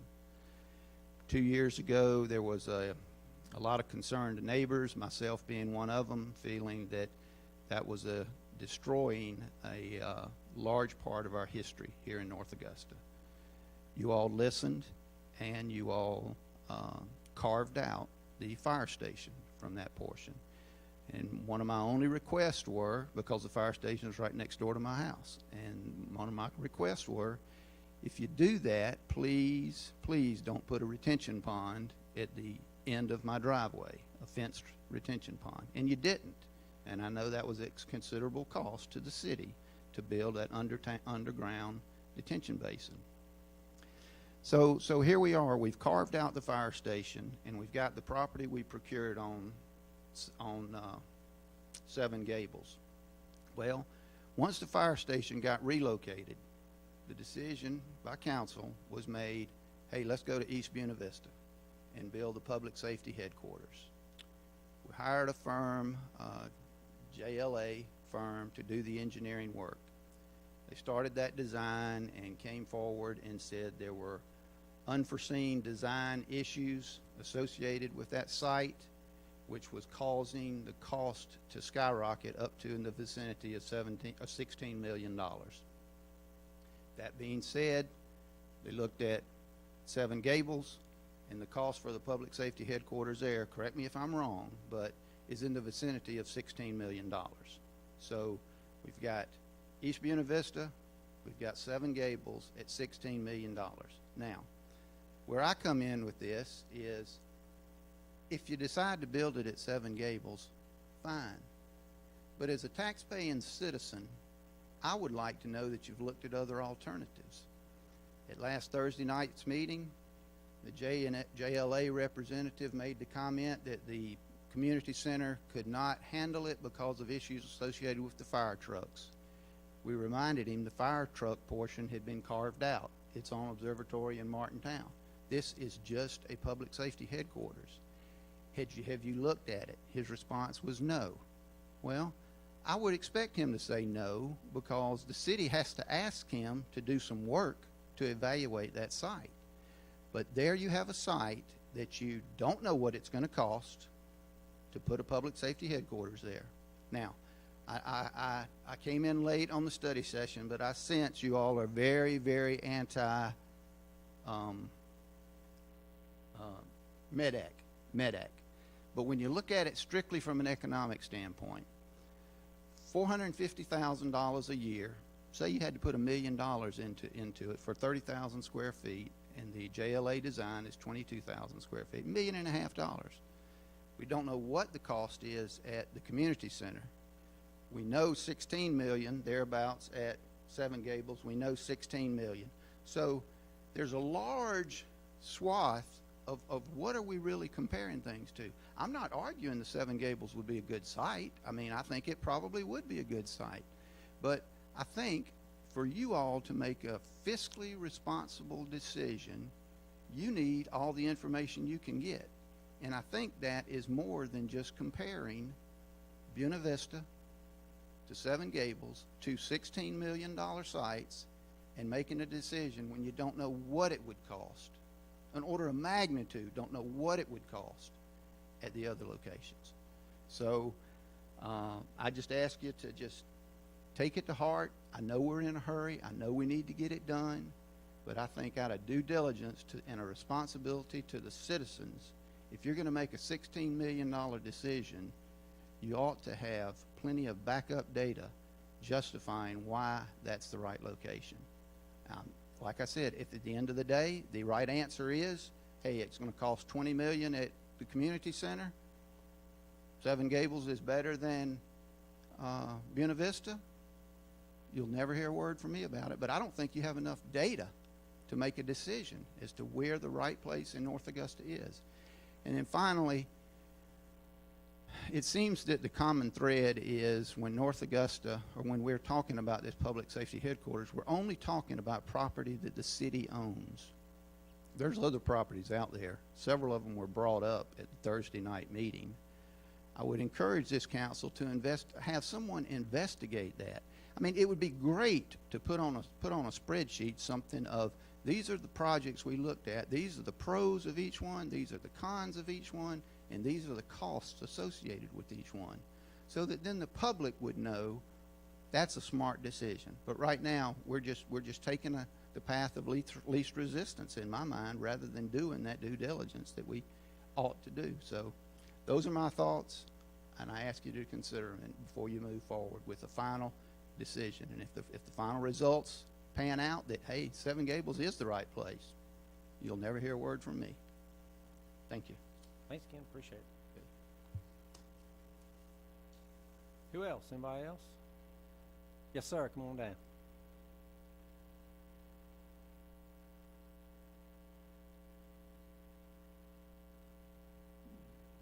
State your name and address for the record, please. Dylan Miller, 339 Railroad Avenue. So as most of you guys have spoken about, younger people, things like that. My wife and I, we live down on Railroad Avenue, and we're actually in the process of looking to buy a house, things like that. We love the city of North Augusta. She's actually working at the Children's Hospital, so we want to be as close to Augusta without being in Augusta, so that's why we decided on Railroad Avenue. I think it was helpful hearing everybody talk, because in my case, being younger, there's a lot of things, I guess, history-wise, I don't know, growing up at North Augusta, things like that. We just didn't really talk about it. Wasn't really a focus or anything like that, so it's neat to hear some of the stories that they talk about and things like that. However, just recently, me driving around, I decided before coming here, maybe I should drive by what Seven Gables is, you know? No clue. And I actually had to look it up online, because driving by it, you can't even see what it is. It's overgrown, things like that. in our case, you know, living there, we deal with, we live in Ironwood, so we deal with North Augusta a lot. You know, we've had a shooting there. We've had multiple fire alarms, issues like that. Most of them I feel sorry for North Augusta because it's a fake fire alarm, so they have to come anyways, and it's a pain in the butt. But these guys, every time they come, they have a good attitude. You know, they're ready to work. They're ready to make sure we're safe.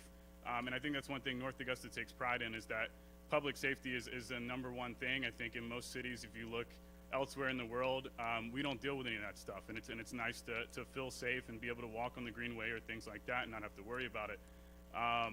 But it seems like the general consensus is, with given this property, how the gentleman was just talking about, you know, looking at other properties, things like that. I mean, I think that's a really educated thing to say.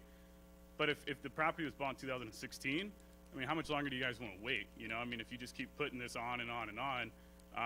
You know, my wife, her brother works as a firefighter, and then now he's public safety.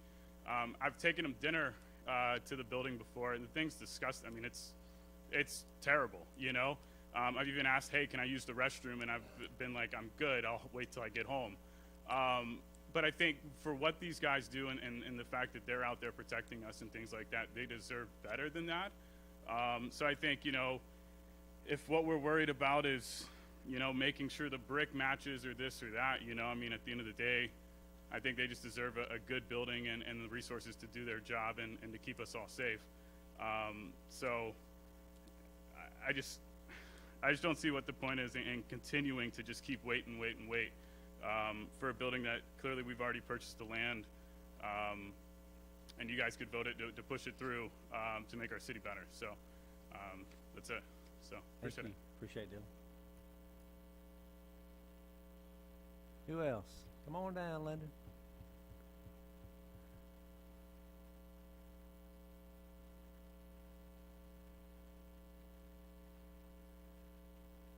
Hey, can you hear me? Yeah, just speak to the microphone. All right. First off, I just... Name and address. Oh, I'm sorry. My name is London Smith. I'm at 1402 Observatory Avenue, and if you don't know where that is, it's where those tall bushes are, right next to Mike's house on the left side if you're looking towards it. And you came to our first Meet the Mayor meeting. I did, Yes, did. sir. And Good. and honestly, you did listen, and you have been listening, and we really do appreciate that. And also, I just want to say thank you, too, because Ken mentioned the retention pond that y'all listened to. And that resonates with me because, you know, we were all concerned about that a year and a half ago or whatever it was. Feels like a year and a half. But, you know, you listened to him, and we do appreciate that as neighbors in that area. So thank you. Britton, you said that I should write a letter to the city council just stating sort of what our main issues are. I have one formed. I haven't sent it yet. I will. But there are 2 points I did want to mention just tonight, and just to keep in mind as we all go forward with this. Our main issue is that we are right on Observatory, and when he says the Observatory 500, he is not kidding. I mean, it is fast. The cars go through there as quick as can be. It's a cut through for most people. You'll see some people that, you know, you don't know how they get up to 65 on a turn, but they do. So it's pretty crazy. But anyways, we don't want even more traffic emptying onto that road. And right now we know that the plans have been that the entrances and exits are on Butler Avenue and Observatory Avenue, my street. We know that they can easily empty out into Georgia Avenue. Some people are saying there's a blind curve and all this. It's the same curve, whether you empty on Observatory, whether it's, you know, Georgia Avenue directly, or whether it's Butler. It's all the same curve. So the blind curve is going to be there no matter what we do. So we would like that to empty directly onto Georgia Avenue, that entrance and exit to this facility. The second point I'd like to say is that we want a sound and pedestrian barrier matching what Mike had sort of stated earlier of the neighborhood aesthetics. And we want it constructed on Observatory Avenue and Butler Avenue borders. We know it's going to be heavily trafficked. The courthouse, police station, visitors may have committed crimes, violations, etc. I'm pretty sure all of you and where you are in your houses would not want, you know, that going through your neighborhood either. So please do keep that in mind. And and finally, we just want to say, you know, a lot of our neighbors are in agreement with this, especially on the observatory side. And we're all just concerned that it's going to be, you know, populating and populating and populating until finally we can't even exit our driveways. And we do know that headlights and everything else exiting this facility, especially in winter closer to 5 p.m., they'll be going right through our living room window. So just please be considerate of how you do plan this. There is a neighborhood that has been there for literally 100 years.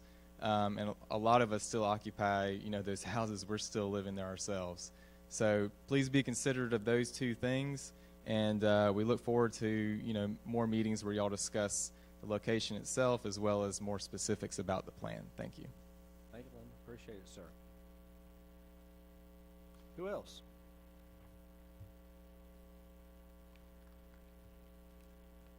Come on now. Nobody else? Okay. Very good. Thank you. All right. I'm just going to change it up a little bit. Council discussion. Feel free to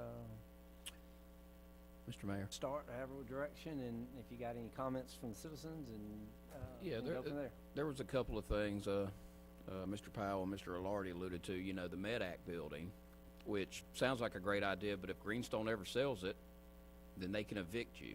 You know, we put money into a facility. There's nothing saying they can't sell the building and then say we're using it for a new purpose. I think that, to me, would be, you know, hard to swallow, that we're renting our public safety's facility. That was my big reasoning on that one. Something else too that, you know, I don't know what it was that Mr. Powell said that made me think about this. So, you know, we do have the Seven Gables property, which I feel like, you know, we're favoring. If we sell that property, we have no control over what goes there. I believe there is it's a GC, and I believe there was an assisted living facility that is very interested in it. You know, so we have no control over what goes there. That would be worse to me, like a fireworks stand or something, you know, something that's not, you know, we have no control once we sell it.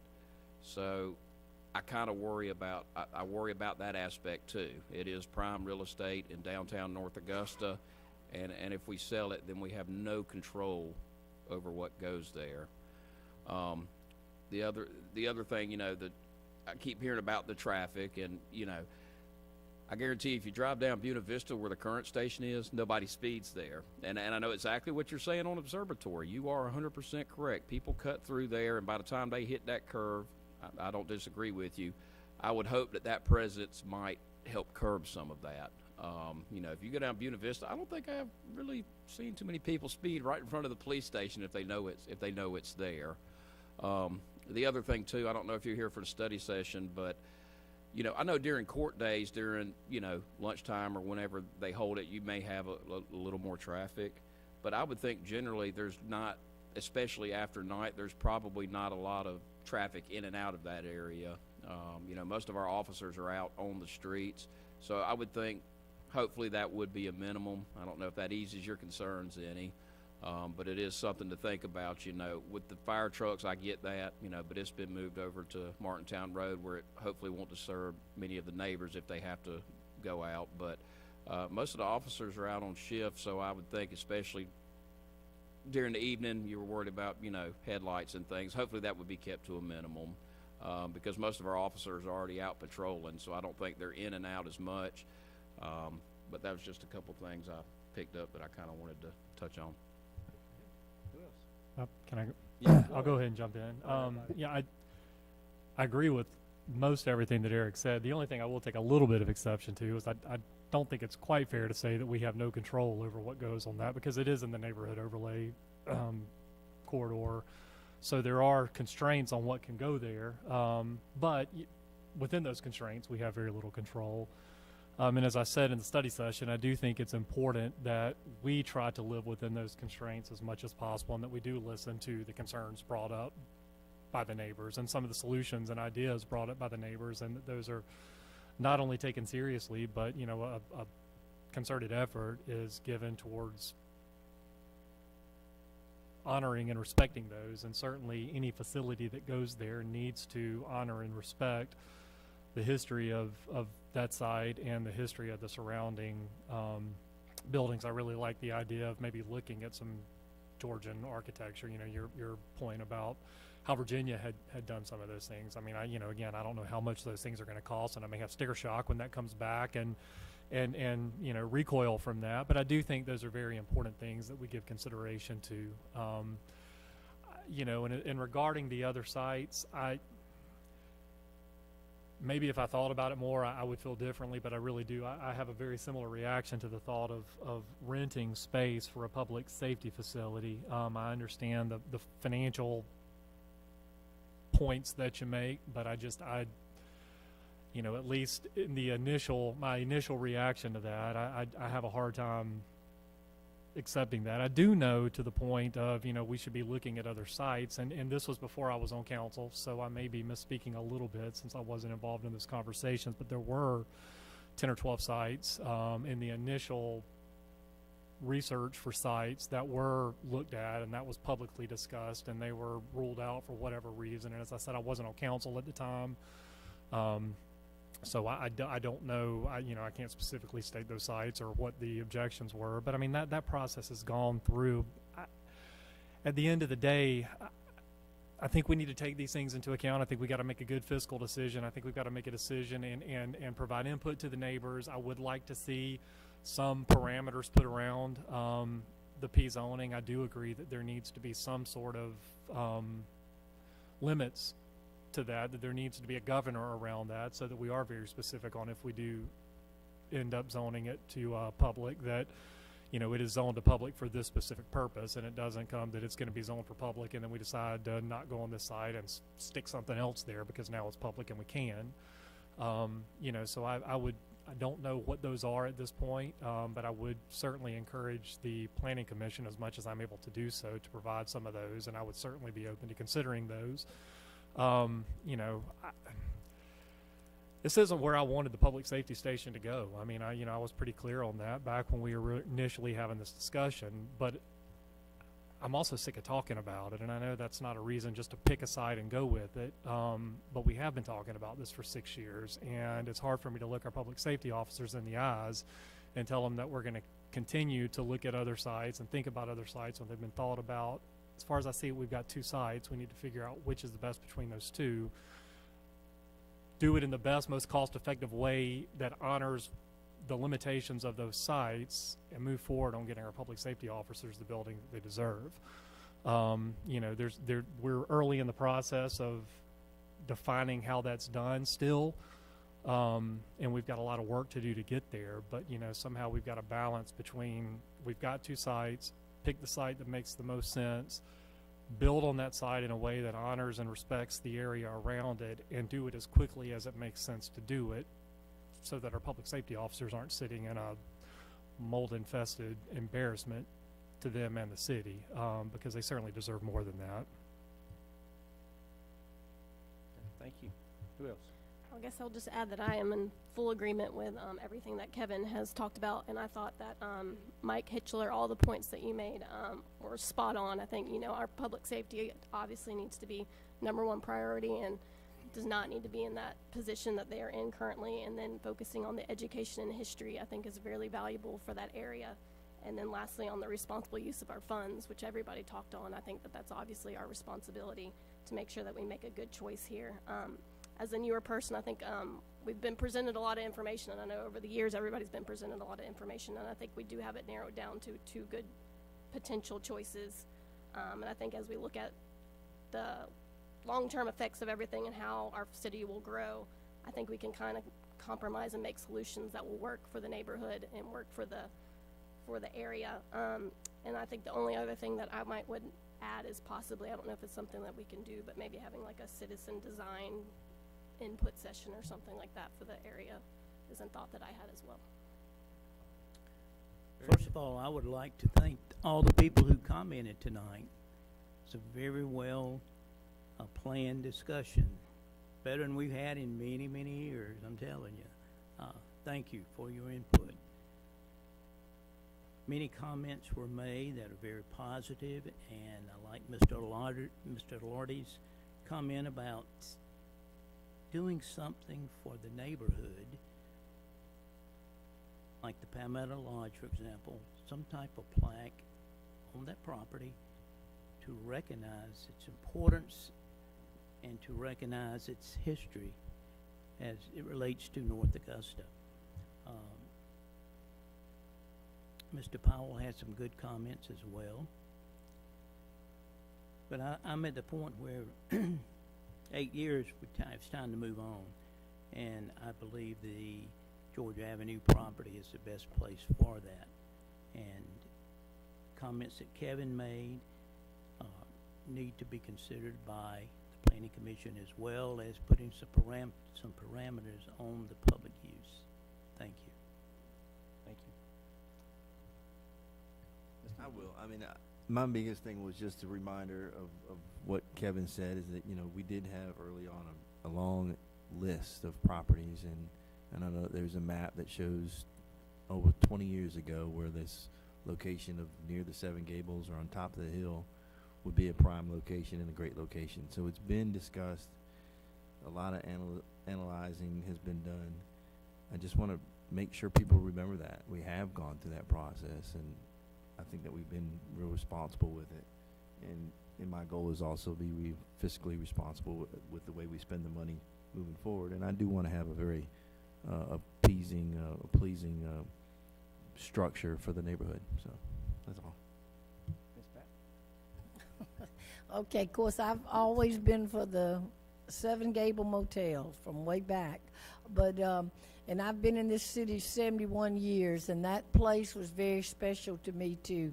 Matter of fact, I'd go up and practice my cheerleading up there on the grass, the pretty grass. But I'm like everybody else. I think we've got to move on, and thank you for y'all's comments and things. We have just got to move with this. And I think we could sit for hours and hours and say, why this, why not? And as David said, we looked at the place on Buena Vista. Between Martintown and Buena Vista. At that time, it wasn't being sold. We looked at the place up at where the Christian TV station is. She said, no, we're not selling our property. You know, so you can't make her do that. And just it. Now, I will say, Mr. Fred, the Medac building, no, we did not talk about that, you know, of every place. But I'm like Eric, what he said, do we really want to rent something and then the owner come back? And I'm dealing with a homeless family right now. This same thing happened. They've been renting, and they walked up and said, we want our property back, get out. And they had to get out. And so I think that might take place. But I just think, and when I look back at Clay Swan, all these years he's been working for the city, and Jimmy Crawford for years too up there. But we have got to move on as a city. We've got to move on, and we've got to get this built. And like I said, my book, both of them should have been on that property, but it was not chosen that way, and I've agreed. And I look at our city with the fire station, and I guess some of you live in that area. The city did listen to some of the things that was changed. And, you know, for the betterment of that area. But, and I think, as Kevin has said, and Jennifer, yes, we do need to listen too, and there might be things that, hey, you didn't think about, that, yeah, this could happen and make it a better place. But I also lived near the police station all my life, North Augusta, and I felt comfortable because the police were there. And so, like I said, I can almost promise these young folks, anything North Augusta does, it is for the betterment of these citizens, and it's also going to fit in with the area. We're just not going to put something there and walk away from it. It's going to be where it will fit in, and like I said, some of the pictures we saw of the Seven Gable with the fire station, you know, it could be we do that. So, and we, like I said, appreciate everybody coming and listening, and there are things that I've heard tonight. Oh, I didn't think about that. So I do appreciate that, but I do feel in my heart, as a council member and as a citizen of North Augusta, we have got to move with this. If not, then we'll be another 4 or 5 years dragging our feet. Thank you. All right. Eric, you need to say anything again? You done? Okay. Let me just say a few things. Fred Lardy, thank you very much for your detailed questions. That email you sent out really helped spearhead the idea of bringing the consultants in. I think that was very informative for all of us, whether we agree on everything. I appreciate that. We'll probably have to agree to disagree on the rent and the idea of MEDAC. We'll just have to agree to disagree. I don't think that's a viable location. But as always, thank you for your hard questions and that you care. So I do appreciate that. Ken Powell, as always, you always ask good questions. Thank you for talking about the history piece. I think that was very needed. I do feel we've done our due diligence. So I don't think we need to pursue that farther. Mike Hitchler, thank you for finding common ground with the neighbors. I do appreciate that, and just let you know, the Planning Commission often will approve something with conditions. So that is that body where they will be able to put some of those things in there. So, and then Dylan Miller, and I see a young man down here talking about the public safety and not waiting, and of course, London, really enjoyed talking to you and your wife at the Meet the Mayor, and thank you for those 2 points, and I hope you will send that out to us, okay?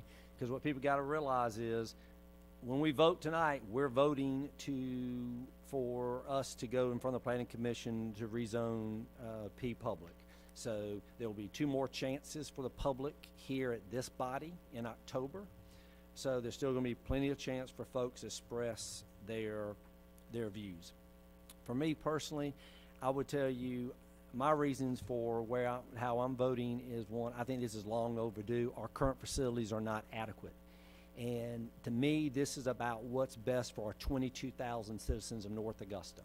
It is unfortunate could be negative for some of our neighbors, but I hope if we get your involvement with the design, if we look at that green space idea, if we consider the buffers, which I thought was great, then hopefully that will help negate some of that, okay? But for me, I was elected for what's best for 22,000 citizens. I think this allows us to save 2 historic structures, which I think is very important, so we're going to preserve history. And finally, the expansion capabilities is very important. So those are my thoughts. And unless there's anything else, comments from council, I'm going to ask for a vote. So we have a motion and a second already. So all in favor, please raise your hand. And that is unanimous. Thank you all. Item 9, administrative reports. Mr. Mayor, I have no administrative reports this evening. Okay. Item 10, this is a presentation, communication, recognition of visitors. This is when citizens who have something besides what we talked about tonight, if they happen to be in the audience, say anything you would like to talk to us about, this is your time. Non-agenda items, this is what this is for. Yes, sir, Ms. Powell. Yes. Yep. So 2 things. Thank you. So 2 different things. I'm going to let Ms. Clifford answer the question number 4, okay? And then I'm asking Mr. Zier answer number 3. Yeah, we'll do it right now. Yeah. So Mr. Powell had posited a question about the rank order and timing of CPST expenditures, meaning that I had put out in a previous session that we have to get through item number 1 before we can go to item number 2 and so on. So not spending the money in a serial kind of way. So from a legal perspective, we have the ability to fund parallel projects, meaning you could take the number 1 and number 2 item on CPST 4 and fund those simultaneously. The challenge that we have right now within the city is that we have an existing bond for CPST 4 item, the public safety headquarters, and we also don't have a final cost associated with that headquarters. So ultimately, we want to make sure we have our fund line identified for how much money it's going to take for us to fund the public safety headquarters coming out the gate. And so once that goes out for bid and we have the final price, that allows us to make some decisions about which projects can be funded.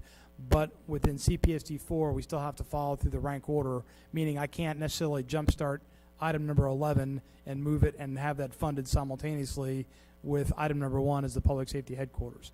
So the council had previously voted to move a lower item up to number 2, which was the Bluff Avenue connector, also known as the Greenway connector. And again, until I have a total cost factor for the public safety headquarters, I'm not comfortable aligning money against the item number 2 because we don't even know what item number 1 is going to cost. So legally, as you see in the future, years from now, when we get through the big ticket items like number 1 and 2 on CPST 4, you may see some items that are funded simultaneously, such as a road construction project and a wastewater project. But in the current state of affairs, we have to get our costs nailed down for CPST 4, specifically with the public safety headquarters first. And I would ask if our city attorney would say that's an accurate statement or not. Yeah, I would agree with what you've said. The statute very specifically provides for that procedure. Now, my understanding, Mr. Powell, that your question were related to the fact that I think I have indicated that if we do not use the Seven Gables Flythe property for the public safety headquarters, that we must sell it. That's correct. That's what I've heard you say. Yes. All right. And I will tell you that's it's a very simple answer because it's part of the statute. Okay. Can you? The Capital Project Sales Tax Act is Article 3. It's Section 4, Article 3 deals with that. And in that, as you recall, when we approve, the use or the asking that the tax be imposed, we establish specific projects. Understand. All right. Understand. And the statute requires that. Does the statute require that if we don't do something with that project that we have to sell it? Well, Not your interpretation, but the statute requirement. Powell, if you let me answer the question, then I'll be glad for you to make any comments. I'd like to hear the statute. Well, that's what I'm going to read you because I think the statute is extremely clear. Okay, and I haven't seen it, so that would be knowledge that I do not have. 410, 330, Section 1, the purpose for which the proceeds of the tax are to be used, the ordinance must specify that. And then it goes on, and it provides all that. It does provide, and I know one of your concerns was that property being historical property.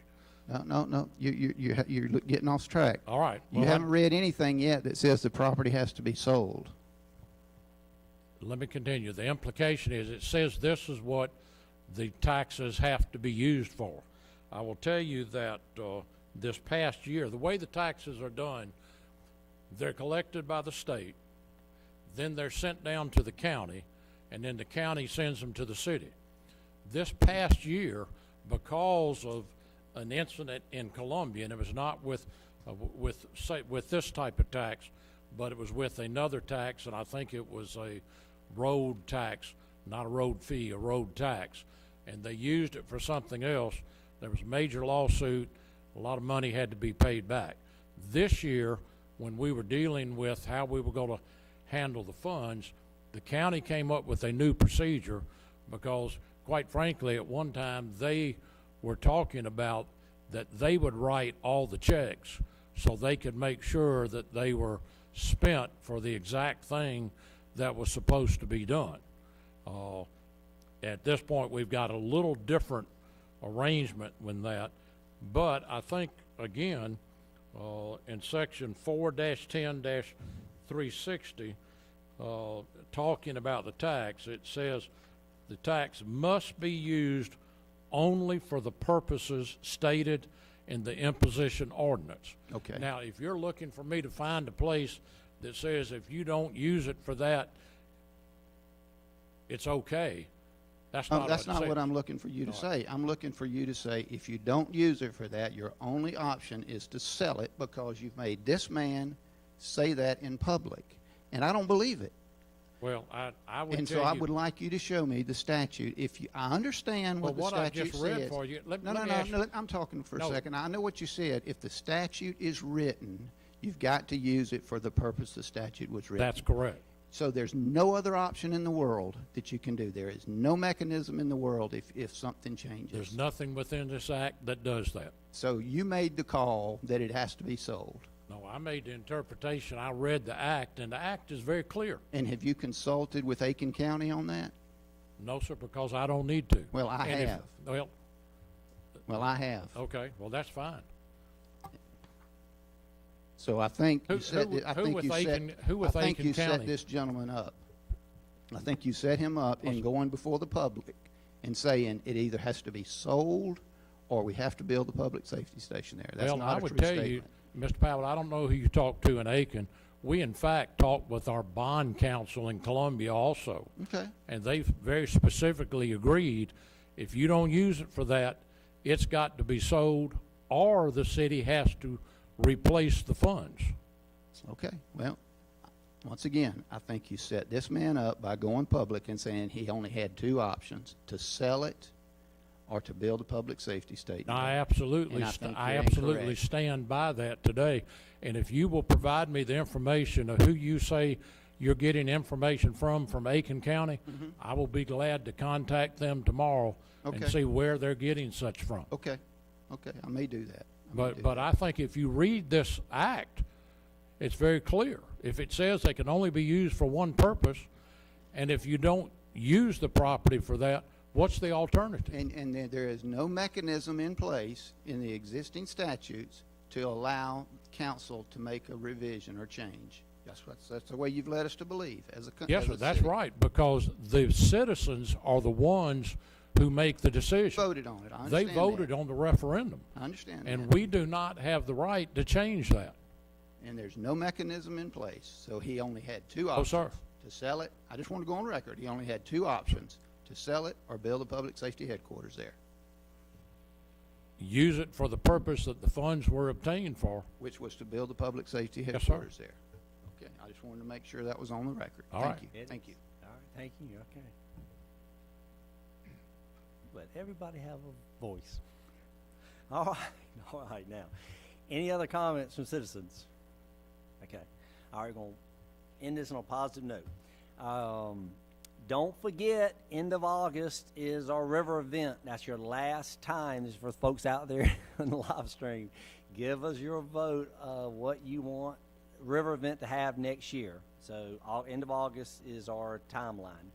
And I also want to let y'all know about an event coming up on September the 18th. I have challenged Mayor Hardy Davis to we call it the Trash Bash at the Border Challenge.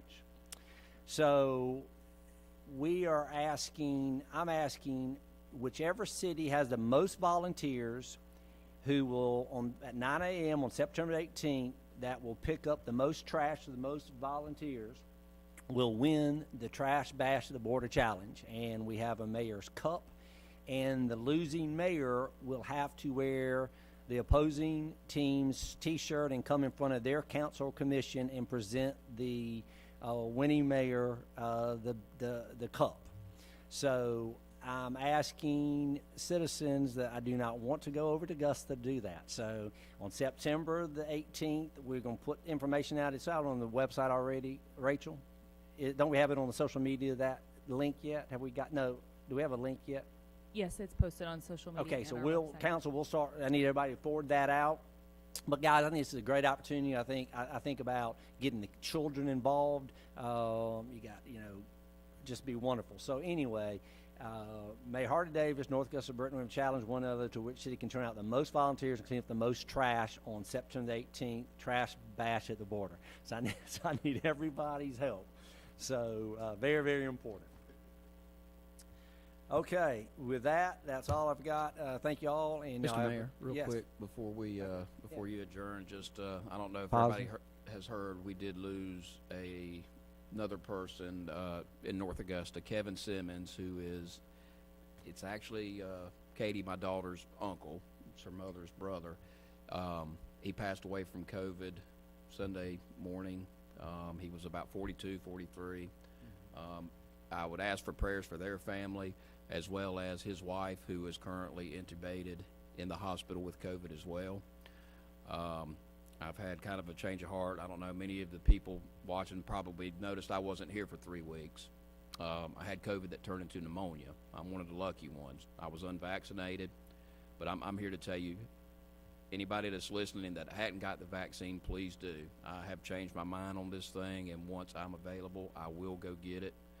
It was the worst sickness I have ever dealt with, you know, and I'm a healthy guy.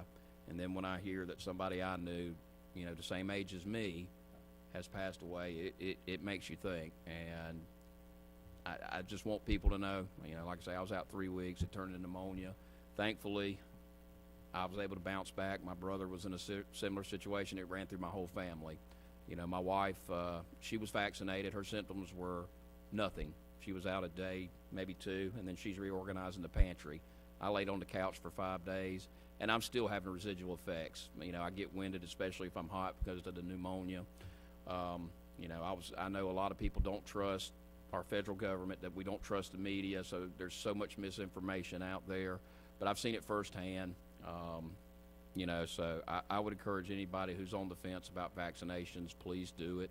It will help with the symptoms. It's not going to stop you from getting it. But when I see, you know, Kevin, who's, you know, relatively young and healthy, passing away, and his wife at the same age who is now intubated, and we don't know if she's going to make it. They have a 7-year-old little boy, and that is terrible. But I have had a change of heart about this disease. I thought, well, if I get it, no big deal, I'll bounce back. But I've had it, and it's the worst I've ever been. So just anybody that's tuning, and everybody out here in the audience, if you're on the fence about this thing, please go get the vaccination. I agree. Fantastic. All right. We stand adjourned.